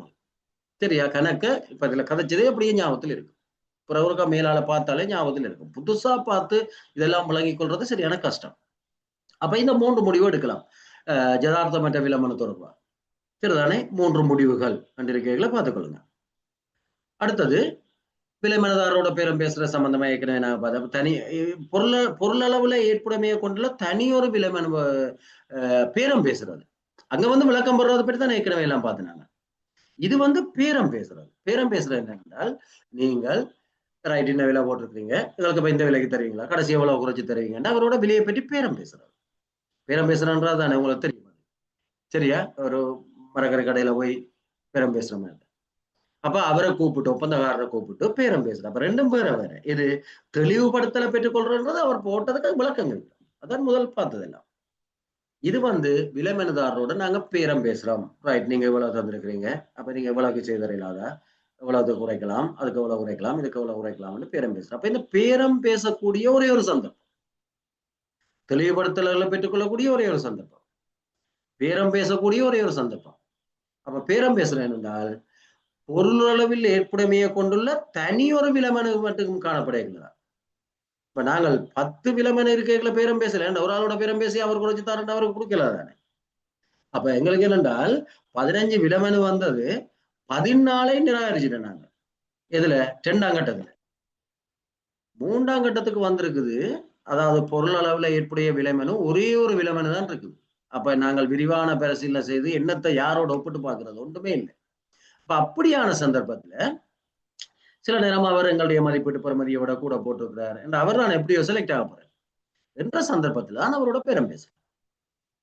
அப்ப பொருளளவில் ஏற்புடைமையை கொண்டுள்ள தனியொரு விலைமனு மட்டும் காணப்படுற சந்தர்ப்பம் தவிர விலை பற்றிய பேரம் பேசுதல் எப்பயுமே செய்யலாது. அப்ப பேரம் பேசுதல் செய்யக்கூடிய ஒரே ஒரு சந்தர்ப்பம் ஞாபகத்துல வச்சிருங்க. இதெல்லாம் திருப்பி திருப்பி படமாக்க இல்லை. அப்ப இஞ்சி என்ன செய்யலாம் என்றால் பேரம் பேசல அது பிசி தான் செய்யணும். அதாவது பிறகு குழு. அப்ப வேணுமெண்டா விலைமனு மதிப்பீட்டு குழு இருந்தாலும் அவையின் உதவியையும் பெற்று அவையிலையும் கூப்பிட்டு வச்சு பெருக குழு நேரடியாக அவரை கூப்பிட்டு அவரோட பேரம் பேசுறது. அப்ப பாருங்க, பெருக குழு விலைமனுதாரனோட சம்பந்தப்படுற ஒரு சந்தர்ப்பம் இதுல வருது. மற்றபடி எல்லாம் அவையில் நேரடியாக ஒன்றும் சம்மந்தப்படல. ஆனா பெருக நிறுவனத்துக்கு கூடாது. அப்ப நேரடியா அவரை கூப்பிட்டு பேரம் பேசக்கூடிய ஒரு சந்தர்ப்பம் இதுல வருது. தானே? ஏனென்றால் தனி ஒரு விலைமனு அதைத்தான் நாங்கள் தெரிவு செய்ய வேணும். அப்ப அப்படியான சந்தர்ப்பத்துல இப்ப அது பல சந்தர்ப்பத்துல வரலாம். ஒன்று நான் சொன்ன மாதிரி 15 விலைமனுக்கள் கிடைச்சு 14 விலைமனுக்களை நாங்கள் பொருளளவுல ஏற்புடையது இல்லை என்று நிராகரிச்சுட்டு தனி ஒரு விலைமனு வரலாம். அல்லது நாங்கள் எல்லாம் விளம்பரம் கூறியும் ஒரே ஒரு விலைமனு தான் எங்களுக்கு கிடைச்சிருக்கலாம். அப்ப அதை நாங்கள் பரிசீலிச்சு கொண்டு வரைக்கும் அது பொருளளவுல ஏற்புடையதா இருக்குது. ஆனா விலையை ஒப்பிட்டு பார்க்கறதுக்கு ஒன்றும் இல்லை, குறைந்த விலை கேள்வி என்று ஒப்பிடுறதுக்கு ஒன்றுமே இல்லை. அப்படியான சந்தர்ப்பத்திலையும் வரலாம். அப்ப பின்வரும் சந்தர்ப்பங்கள்ல மட்டும்தான் பேரம் பேசுதல் நடத்தப்படலாம். அது சந்தர்ப்பம் கேள்வியை பாருங்க, மேல எந்த ஒரு சந்தர்ப்பத்துல எப்ப பேரம் பேசுதல் நடத்தப்படலாம் என்றது. அடுத்தது அப்படி பேரம் பேசுறதுக்கும் கூட அது சம்பந்தமா சொல்லப்பட்ட விடயம் தான் இது. ஒன்று, அதுல இருக்கிற நன்மைகளை இப்ப அவர் குறிப்பிட்டதுல ஏதாவது நன்மைகளை மேம்படுத்துறதுக்காக அல்லது நிச்சயமற்ற தன்மையை அபாயத்தை குறைக்கிறதுக்காக. அப்ப அதுக்கான சாத்தியம் இருக்கணும். சாத்தியம் இல்லாம அவரோட கட்சி பிரயோசனம் இல்லை. ஒன்றில் அவர் தந்ததிலிருந்து ஏதாவது மேம்பாடு எங்களுக்கு கிடைக்கக்கூடிய நன்மைகளை கூட்டக்கூடியதா இருக்கணும். அல்லது எங்களுக்கு அந்த அவர் தந்த விலமனவுல அதை நாங்கள் அவருக்கு ஒப்பந்தத்தை கொடுக்கல நிறுவனத்துக்கு வரக்கூடிய இடரை குறைக்கக்கூடியதா இருக்கணும். அப்படி இருந்தா மட்டும்தான் பேரம் பேசலாம். இரண்டாவது, விலைமனதாரரால் தரப்பட்ட கூறு விலையானது குறிப்பிடத்தக்க அளவு மதிப்பீட்டிலும் பார்க்க அதிகமாக காணப்படுகிறது. மதிப்பீட்டை விட நாங்கள் ஏற்கனவே செய்த மதிப்பீட்டை விட குறைவா இருந்தா அப்புறம் அவரை கூப்பிட்டு பேரம் பேச தேவையில்லை. அப்ப நாங்கள் ஒரு எஸ்டிமேட் செய்து வச்சிருக்கிறோம் இவ்வளவு பெறுமதி. ஆனா அதை விட ஒரு கொஞ்சம் கூடினாலும் பிரச்சனை இல்லை. ஆனா அதை விட கணிசமான அளவு கூடவே இருக்கு. அப்பதான் அவரை கூப்பிட்டு பேரம் பேசி இந்த விலைக்கு கொண்டு வரல நாங்க. அப்ப மதிப்பீட்டை விட குறைவா இருக்கல பேரம் பேச வேண்டிய அவசியம் இல்லை. திருப்பி அவரை கூப்பிட்டு நாங்கள் தனியொரால் தந்ததுக்காக அவரை கூப்பிட்டு இன்னும் குறைச்சி தாங்கன்னு கேட்க வேண்டிய அவசியம் எங்களுக்கு இல்லை. ஒரே விளைய கொள்ளுங்க. சரியா? ஏதாவது எங்களுடைய ஒன்றில் நன்மையை மேம்படுத்தக்கூடியதா இப்ப எங்களுக்கு அவர் தந்ததிலை விட எங்களுக்கு இன்னும் ஏதாவது நன்மைகளை மேம்படுத்தக்கூடிய அல்லது எங்களுக்கு வரக்கூடிய இடர்களை தவிர்க்கக்கூடிய வகையில இருக்க வேணும். ஏன்னா அதுகள் ஒண்ணு ஒப்பிட்டு பார்க்கல தானே நாங்கள் பார்த்து நாங்கள் விரிவான மதிப்பீடு செய்யல என்னென்னத்தை பார்க்க வேணும்னு சொல்லி எல்லாம் பார்த்து நாங்கள் அப்படி ஒப்பிட்டு பார்க்கல. அது அப்படியானதை இருக்க வேணும். அல்லது அவர் தந்த கூறுவில மதிப்பீட்டு பெறுமதியை விட பெருமளவுல அதிகமா இருக்க வேணும். வேறுபடுறதுன்னு சொல்லல. அது பெருமளவு வேறுபடைக்கல. வேறுபடுறன்றது கூடலாம் குறையலாம். சொற்பதங்களையும் கவனிக்கணும். மல்டிபிள் சாய்ஸுக்கு அப்படித்தான் பெறும். அப்ப மதிப்பீட்டு பெறுமதியுடன் வேறுபடுதல், மதிப்பீட்டு பெறுமதியை விட குறைதல், மதிப்பீட்டு பெறுமதியை விட அதிகரித்தல். அதிகரித்தல் மட்டும்தான். சரியா? வேறுபடுதல்ன்றது ரெண்டுக்கும் பெறும். குறைதல் கூடுதல் ரெண்டுக்கும் பெறும். அதே மாதிரி தாக்கம் சொல்லிக்கலாம், அது நன்மையாகவும் இருக்கலாம் தீமையாகவும் இருக்கலாம். சில சொற்பதங்கள் எங்களுக்கு தெரிய வேணும். அதெல்லாம் எங்களுக்கு கூடுதலா பிரச்சனைகள் வரும். அப்ப விலைமனதாரால தரப்பட்ட கூறுவில குறிப்பிடத்தக்க அளவுக்கு மதிப்பீட்டை விட அதிகமா இருந்தா அப்ப இந்த ரெண்டு சந்தர்ப்பம் இருந்தா மட்டும்தான் பேரம் பேசலாம். சரியா? யாரோட பேரம் பேசலாம் என்றதை ஏற்கனவே சொல்லி இருக்குது. உடன்பாட்டுக்கு வந்த விடயங்கள் இப்படி பேரம் பேசல பிறகு குழுவால பதிவு செய்யப்பட வேணுமா என்ற அறிக்கையில பிறகு நிறுவனமோ அல்லது விலைமனுதாரரோ சரிதானே அதை பிறகு மீறலாது. அப்ப ரெண்டு பேருமே அதுல ஒப்பமிட வேணும். ரெண்டு பேரும் சம்மாதம் தெரிவிச்சு பிறகு நிறுவனமும் விலைமனுதாரரும் என்ற உடன்பட்டு கொண்ட விடயங்கள். ஆனா அதை பிறகு மீறலாது. அந்த நியதிகளின்படிதான் அந்த பிறகு முடிவுறுத்தப்பட வேணும். அடுத்தது விலைமனு மதிப்பீட்டு அறிக்கை. அப்ப மதிப்பீடு முடிஞ்ச உடனே இப்ப விலைமனு மதிப்பீட்டு குழு இருந்தால் அது பிறகு குழுவுக்கு சமர்ப்பிக்க வேணும். அப்படி இல்லாட்டி பிறகு குழு தான் மதிப்பீட்டை தயாரிக்க வேணும். அதெல்லாம் திருப்பி சொல்ல தேவையில்லை. உங்களுக்கு வடிவா விளங்கிட்டு. அப்ப பொதுவாக இந்த மதிப்பீட்டு அறிக்கை தயாரிக்கைகள் அடிப்படையான கோட்பாடுகளாக கொள்ள வேண்டியது. சரியா? பிறகு ஆவணத்தில் குறிப்பிட்டுள்ள மதிப்பீட்டு அளவுகோல்களுக்கு அமைய பிறகு செய்யப்படுறது. அதான் ஒரு கோட்பாடு. அதுக்கு அமையத்தான் மதிப்பீடு செய்யறோம். பார்த்தனாங்க விலைமன செயல்முறையில போட்டித்தன்மை வெளிப்படத்தன்மை என்பதை தெளிவாக பின்பற்றப்பட்டுள்ளமையால நியாயமான சம வாய்ப்பு எல்லாருக்கும் வழங்கப்பட்டிருக்குது என்றதை உறுதிப்படுத்திக் கொள்றது. சிக்கனம், வினைத்திறன், பணத்துக்கான பெறுமதி எனும் கோட்பாடுகள் மதிப்பீட்டின் போது பின்பற்றப்படுது. சரி, அப்ப இந்த விடயங்கள்லாம் மதிப்பீட்டு அறிக்கை மதிப்பீடு செய்யறதுன்னு மதிப்பீட்டு அறிக்கையில உள்ளிட வேண்டிய. அப்ப பொதுவா மதிப்பீட்டு அறிக்கை எப்படி இருக்க வேணும்னு சொல்லி சொன்னால் அப்ப இது சும்மா நோமலா வாட்சிக்கொண்டீங்கன்னா சரி, இதுக்குள்ள கணக்கு விஷயம் ஒன்றுமில்லை. ஏற்கனவே உங்களுக்கு தெரிஞ்ச பிறகு நடவடிக்கை தொடர்பான முக்கியமான விடயங்கள் இருக்க வேணும். பிறகு அறிவித்தல் அதில் சம்பந்தம் அதுல இருக்கிற விடயங்கள் சம்பந்தமா முக்கியமான விடயங்கள். அடுத்தது விலைக்கேள்வி திறத்தல் பற்றிய விவரம் அதில் இருக்க வேணும். விலை மனு, விலை, கழிவுகள், கணிதப்பிழை திருத்தங்கள் என்பவற்றின் அட்டவணை இருக்க வேணும். அங்க நாங்க பார்த்து நாங்கள் விரிவான மதிப்பீடு என்ன செய்யறோமோ அதெல்லாம் செய்தது அட்டவணைகள் இதுல இணைக்கப்பட வேணும். மதிப்பீட்டு அறிக்கையோட செய்திருந்தார்.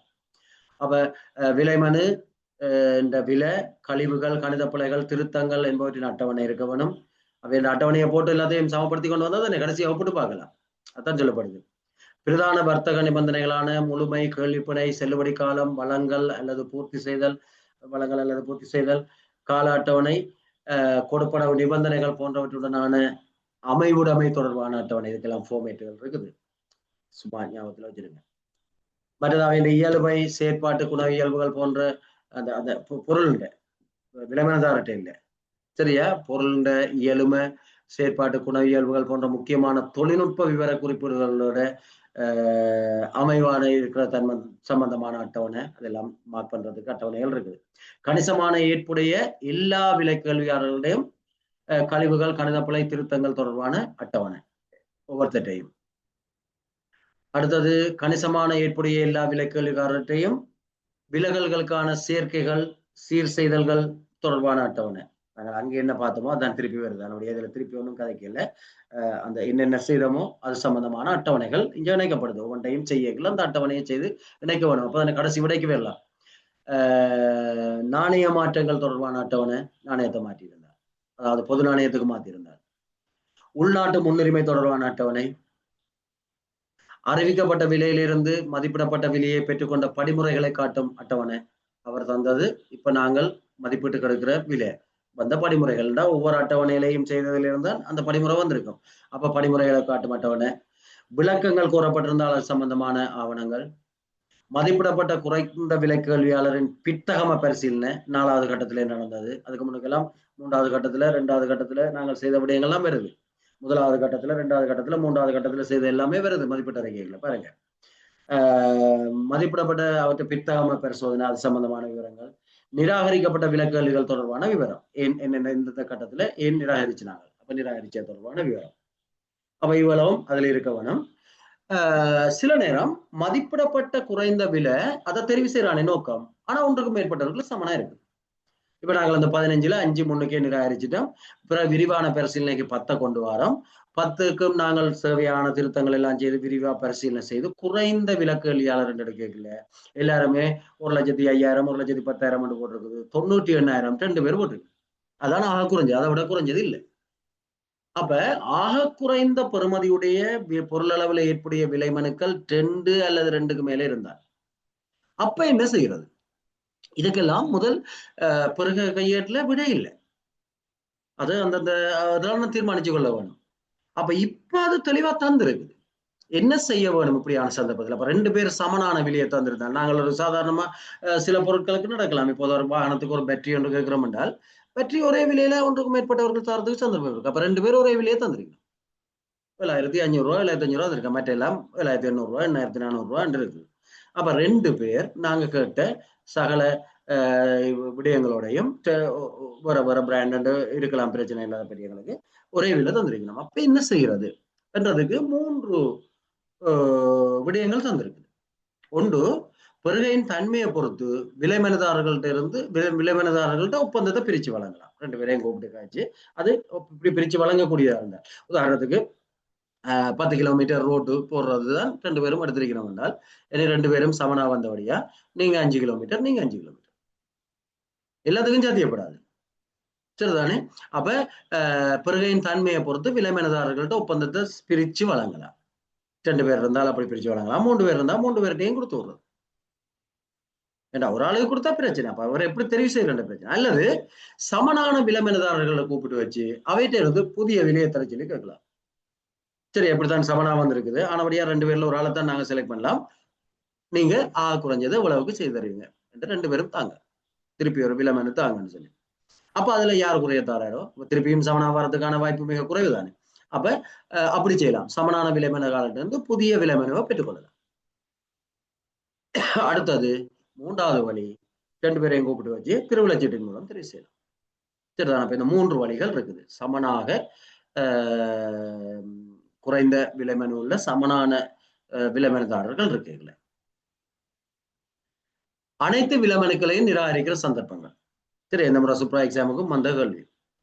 அப்ப பின்வருவன போன்ற விதிவிலக்கான சூழ்நிலைகள்ல மாத்திரம் நியாயப்படுத்தப்படலாம். அப்ப என்னென்ன சந்தர்ப்பத்துல நிராகரிக்கப்படலாம்? பெறப்பட்ட விலைமனுக்கள் யாவுமே பொருளளவில் ஏற்புடைமையை கொண்டிருக்கல. அதாவது 2வது கட்டத்திலேயே எல்லா விலைமனுக்களும் நிராகரிக்கப்பட்டது. அப்ப திருப்பி தானே கோல் பண்ணும். அது ஒன்று. விலைமனுக்கள் மொத்த மதிப்பீட்டு செலவை விட கணிசமான அளவு அதிகமா இருக்கு. அப்ப நாங்க 10 லட்சம் ரூபாய்க்கு தான் மதிப்பீடு செய்திருக்கிறோம், ஆனால் ஆக குறைஞ்ச விலைமனுவே 15 லட்சத்துக்கு தான் இருக்குது. அப்படியான சந்தர்ப்பம். அப்ப கணிசமான அளவு 10 லட்சத்துக்கு மதிப்பீடு செய்யறத 10,50,000 நாங்கள் அப்படி செய்யலாது. அப்ப விலைமனுக்கள் மொத்தம் செலவு மதிப்பீட்டை விடவும் கணிசமான அளவு அதிகமா இருக்கிறது. பயனுள்ள மற்றும் போதுமான போட்டித்தன்மை இல்லாம இருக்கிறது. போட்டித்தன்மை இல்லைன்றது எங்களுக்கு குறைஞ்ச விலைமனுக்கள் தான் கிடைச்சிருக்கிறத வச்சுக்கொண்டு போட்டித்தன்மை இல்லைன்னு சொல்லலாது.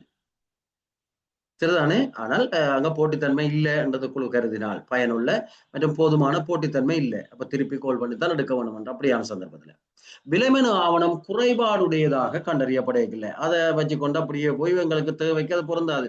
நாங்கள் ஏற்கனவே அந்த எங்களுடைய நியமங்களை சொல்லிக்கலே பிளவிட்டோம்.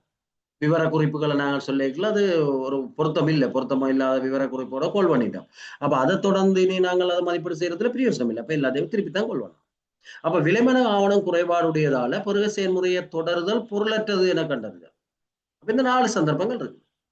இந்த 4 சந்தர்ப்பங்கள்ல 3 கட்டா 3, 2 கட்டா 2.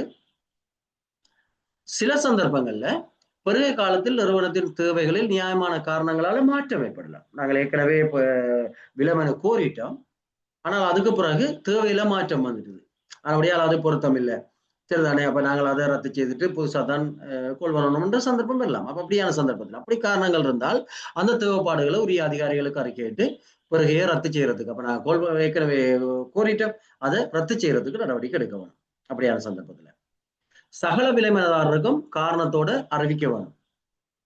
அவர்களால் சமர்ப்பிக்கப்பட்ட விலைமனுக்கள் எல்லாமே அவர்களுக்கு திருப்பி அனுப்பப்பட வேணும். ரத்து செய்யற சந்தர்ப்பத்தில், அதாவது தேவை மாறினால் அவ விலைமனு கோரப்பட்ட பிறகு அல்லது பிறகை செயல்முறையின் போது பிறகை நிறுவனத்தினுடைய தேவையில மாற்றம் ஏற்பட்டால் என்ன செய்யணும்? ஒன்று, அதை உரிய காரணத்தோட உரிய அதிகாரியின் அனுமதியை பெற்றுக்கொள்ள வேணும். பெற்று ரத்து செய்யறதுக்கு நடவடிக்கை எடுக்க வேணும். சகல விலைமனுதாரருக்கும் காரணத்தோட அறிவிக்க வேணும். விலைமனுக்கள் எல்லாம் திருப்பி அனுப்ப வேணும். ஒரு சில விலைமனுக்கள் மாத்திரம் கிடைக்க பெற்றது என்றதால போட்டித்தன்மை இல்லைன்னு நான் கருதலாது. சரிதானே. அப்ப நாங்கள் பகிரங்கமா விளம்பரம் எல்லாம் செய்திருக்கிறோம், எல்லாருக்கும் எல்லாம் கிடைச்சிருக்குது, அதுக்குரிய ஆதாரங்கள் எல்லாம் இந்த குழுக்களால பரிசீலிக்கப்படுது. ஆனால் 3 பேர் தான் விலைமனு தந்திருக்கிறோம். அப்ப எங்களுக்கு இருக்கு இப்ப சில விலைமனுக்களை கோரைக்குள்ள நாங்கள் 5 கூறு விலைகள் கோரப்பட வேணும் என்று தான் இருக்க ஒழிய 5 கூறு விலைகள் பெறப்பட வேணும் என்று இல்லை.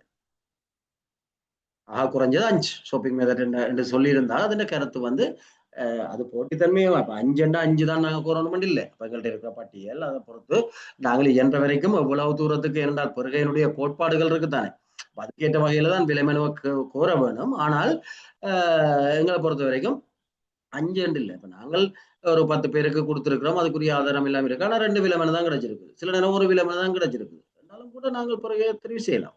ஏற்கனவே பார்த்து நாங்கள் அப்ப 1 அல்லது ஒரு சில விலைமனுக்கள் தான் கிடைச்சிருக்குது என்றதுக்காக போட்டுத்தன்மையில எடுக்கிறது இல்லை. அது நாங்கள் எல்லா சூழ்நிலையும் பார்க்கணும். அப்போ உண்மையா எல்லாரும் கொடுத்தது. ஆனா ஒரு சிறிய பத்திரிகை பேப்பருக்கு கேட்டா சில நேரம் ஒருத்தர் தர மாட்டாங்க, ஒரே ஒரு கடைக்காரன் மட்டும் தான் தருவாங்க. அப்ப அதுக்காக நாங்கள் போட்டித்தன்மை இல்லைன்னு சொல்லலாம். சரிதானே. அப்படியான சந்தர்ப்பங்கள் இருக்கலாம். அடுத்த பாருங்க, விலைமனு மீள அழைக்கிறதா இருந்தால், அதாவது திருப்பி விலைமனு கோரப்படுறதா இருந்தால் இன்னும் பரந்த அளவுல பிரச்சாரம் செய்ய வேணும். ஏனென்றால் ஏற்கனவே இப்போ பிரச்சனையத்தானே கோர்றோம். பெருகை ஆவணத்தில் உள்ள குறைபாடுகள் திருத்தி அமைக்கப்படாம அதே ஆவணங்களை பயன்படுத்தக்கூடாது. ஏன்னா அதுல பிள்ளைன்றதான் நாங்கள் கோர்றோம். அப்ப அதுல ஏதாவது திருத்தங்கள் தேவையானது செய்யணும். அல்லது சில நேரம் அதுல நாங்க போட்ட நிபந்தனைகளை அதாலதான் அக்கள் பெறாம இருக்கலாம். அப்ப அதெல்லாம் நாங்க பார்க்க வேணும். தேவையான ஆவணங்களை மாற்றத்தை செய்யணும். மதிப்பீடு, விவர குறிப்பு, ஒப்பந்த நிபந்தனைகள் ஆகியவற்றுக்கு விசேட கவனம் செலுத்த வேணும். அதுல ஏதாவது நாங்கள் குறைக்கக்கூடியதை குறைக்க வேணும். குறைந்த விலைகளை பெற்றுக்கொள்ளும் ஒரே ஒரு நோக்கத்துக்காக மட்டும் மீள அழைக்கப்படக்கூடாது. கூட விலை வந்து அது இல்லை, வேற காரணங்கள் இருக்க வேணும். அதை மட்டும் நோக்கமாக கொண்டு இன்னொருக்கா கோரினா சில நேரம் இதை விட யாரும் குறைச்சி தருவான் என்றதுக்காக மட்டும் நாங்கள் திருப்பி கோரக்கூடாது. ஏனென்றால் அது ஏற்கனவே அப்ப ஆனபடியால் இப்படியான காரணங்கள் இருக்க வேணும். அப்ப விலைமனு மீள அழைக்கப்படையில என்னென்ன விடயங்கள் கருத்துல கொள்ளப்பட வேணும். அடுத்தது ஒப்பந்த அளிப்பு தொடர்பான தீர்மானம். அப்ப இப்ப ஏற்கனவே யார் தெரிவு செய்துட்டோம், எல்லாமே முடிஞ்சது. அப்ப இனி ஒப்பந்த அளிப்பு நாங்கள் செய்யலாம். அப்ப பிஇசியின் சிபார்சும் அறிக்கையும், அதாவது விலைமனு மதிப்பீட்டு குழு கொண்ட சிபார்சு அறிக்கை, மாற்று கருத்து கொண்ட உறுப்பினர்களுடைய கருத்துக்கள் அறிக்கைகளோட பெருக குழுவுக்கு சமர்ப்பிக்கப்பட வேணும். அதாவது இந்த மதிப்பீடு முடிஞ்சு அவர்கள் மதிப்பீட்டு அறிக்கைகளோட அவர்களுடைய தீர்மானத்தையும் அறிவிக்க வேணும். அப்படி சிபார்சுகளை கவனத்துல கொண்டு பெருக குழு தீர்மானம் எடுக்க வேணும். எங்களுக்கு தெரியும், இதுல சொல்ல தேவையில்லை. தச்சலமா பிஇசி இல்லை என்றால் பெருக குழுவே தான் அதை செய்ய வேண்டியிருக்கும். உறுப்பினர்கள்ட்ட முரண்பாடு இருந்தால் 5 உறுப்பினர்கள் இருக்கணும், அதுல ஒவ்வொரு கருத்து இருந்தால் பெரும்பான்மை தீர்மானம் தான், குழு தீர்மானம் என்றது தானே, பெரும்பான்மையானவர்களுடைய கருத்து தான் முடிவு. ஆனால் மாறுபட்ட கருத்துக்கள் அறிக்கை, மாறுபட்ட கருத்துக்கள் அல்லது மாறுபட்ட கருத்துடையவர்களால் சமர்ப்பிக்கப்படுற அறிக்கைகள் எல்லாமே அவர்கள் இதோட இணைக்க வேணும். அப்ப மாறுபட்ட கருத்துள்ளவர்கள் தங்களுடைய கருத்துக்களையும் அறிக்கையிலையும் கொடுக்கலாம். அதையும் பிறகு குழு பரிசீலிக்க வேணும். சரிதானே. அதே மாதிரி ஒப்பந்த அளிப்புக்கான தீர்மானத்தை பிறகு குழு எடுக்க வேணும். இறுதி தீர்மானம் எடுக்கிற பொறுப்பு பிறகு குழுக்குரியது. விலைமனு மதிப்பீட்டு அறிக்கை, சரிதானே? பாருங்க இதுல அப்புறம் பிஇஆர் போட்டிருக்கோம். அப்புறம் அங்கால எல்லாம் பிஇஆர் வருது. அப்ப விலைமன மதிப்பீட்டு அறிக்கை பிட் இவாலுவேஷன் ரிப்போர்ட். சரியா? அப்ப விலைமன மதிப்பீட்டு அறிக்கை கிடைச்ச உடனே அதிண்ட பிரதிகள் பிறகுக்குழுண்ட உறுப்பினர்களுக்கு உடனடியாக அந்த பிறகுக்குழுடைய செயலாளரால பகிரப்பட வேணும். உறுப்பினர்களுக்கு உடனடியாக அனுப்பி வைக்க வேணும். கூட்டத்துல கூப்பிட்டு கொடுக்குறோன்னு இல்லை. அது கிடைச்சி ஒரு வாரத்துக்குள்ள கூட்டம் நடத்தப்பட வேணும்.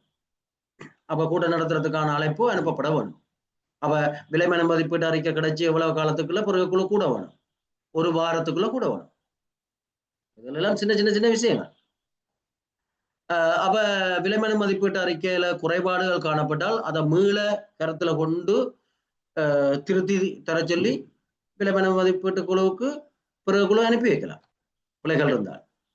அப்ப அப்படியான சந்தர்ப்பத்தில் விலைமன மதிப்பீட்டு குழு அதை திருப்பி ஆராய்ஞ்சு திருப்பி அறிக்கையை சமர்ப்பிக்க வேணும். அதே மாதிரி இந்த பிட் இவாலுவேஷன் ரிப்போர்ட் விலைமன மதிப்பீட்டு குழுவால சமர்ப்பிக்கப்பட்டால் அதை முழுமையாகவோ அல்ல அதிண்ட ஒரு பகுதியையோ ஏற்றுக்கொள்றதுக்கோ நிராகரிக்கிறதுக்கோ பிறகு குழுக்கு அதிகாரம் இருக்குது. ஏன்னா பிறகு குழு தான் இறுதி தீர்மானம் எடுக்கிறது. அப்ப அந்த விடயத்தை கருத்துல கொண்டு முழுமையாகவோ அல்லது பகுதியாகவோ ஏற்றுக்கொள்றதுக்கோ அல்லது நிராகரிக்கிறதுக்கோ முடிவெடுக்கலாம். ஆனால் நிராகரிக்க முடிவெடுத்தால் அதுக்குரிய காரணங்களை வேண்டிய அறிக்கையில் ஏன் நிராகரிக்கிறோம்னு சொல்லப்படும். அதே மாதிரிதான் பிசி ஒரு தீர்மானத்துக்கு வரைக்கல இறுதி தீர்மானத்துக்கு வரைக்கல அவை இந்த உறுப்பினர்களுக்கு இடையில முரண்பாடுகள் இருந்தால் அதே மாதிரி தான் ஏற்கனவே சொல்லப்பட்ட அதே மாதிரி தான் அது வளமையாக குழுக்கள்ல இருக்கிற அதே முறைமை. ஆனா மாற்று கருத்துக்கள் குறிக்கப்பட வேணும். பிசியின் தீர்மானம் உரிய அதிகாரிகளுக்கு அறிவிக்கப்பட வேணும். அப்ப பிசியின் தீர்மானம் என்றது உயர்மட்ட பருவ குழு, சரிதானே? உயர்மட்ட பருவ குழு, நிலையான உயர்மட்ட பருவ குழு, அமைச்சு பருவ குழு என்றால் உரிய அமைச்சின் செயலாளருக்கு அறிக்கையில் சமர்ப்பிக்கப்பட வேணும். திணைக்கள பருவ குழு அல்லது திட்ட பருவ குழு அல்லது பிராந்திய பருவ குழு என்றால் உரிய திணைக்கள தலைவருக்கோ அல்லது திட்டப்பணிப்பாளருக்கோ அந்த அறிக்கை சமர்ப்பிக்கப்பட வேணும். இது ஒப்பந்த அளிப்புக்கான தீர்மானம். அப்ப நாங்க பார்த்தோம்னா அதுல அப்படியே வந்துட்டு சரிதானே? அப்ப இது வந்தோம் என்றால் இவ்வளவு விடயத்தையும் பார்த்துக் கொள்ளுங்க. சரியா? நாங்கள் இதோட நிப்பாடம் இதுக்கு மேல பார்த்தாலும் இன்னொரு கொஞ்சம் தான் இருக்குது. அதோட சேர்த்து அங்கால இன்னொரு கொஞ்சம் விடயங்கள் இருக்குது. அதை முடிச்ச பிறகு நாங்கள் தொடர்ந்து பார்ப்போம். சரிதானே? அப்ப இந்த வகுப்பை நாங்கள் இதோட நிறுத்துவோம்.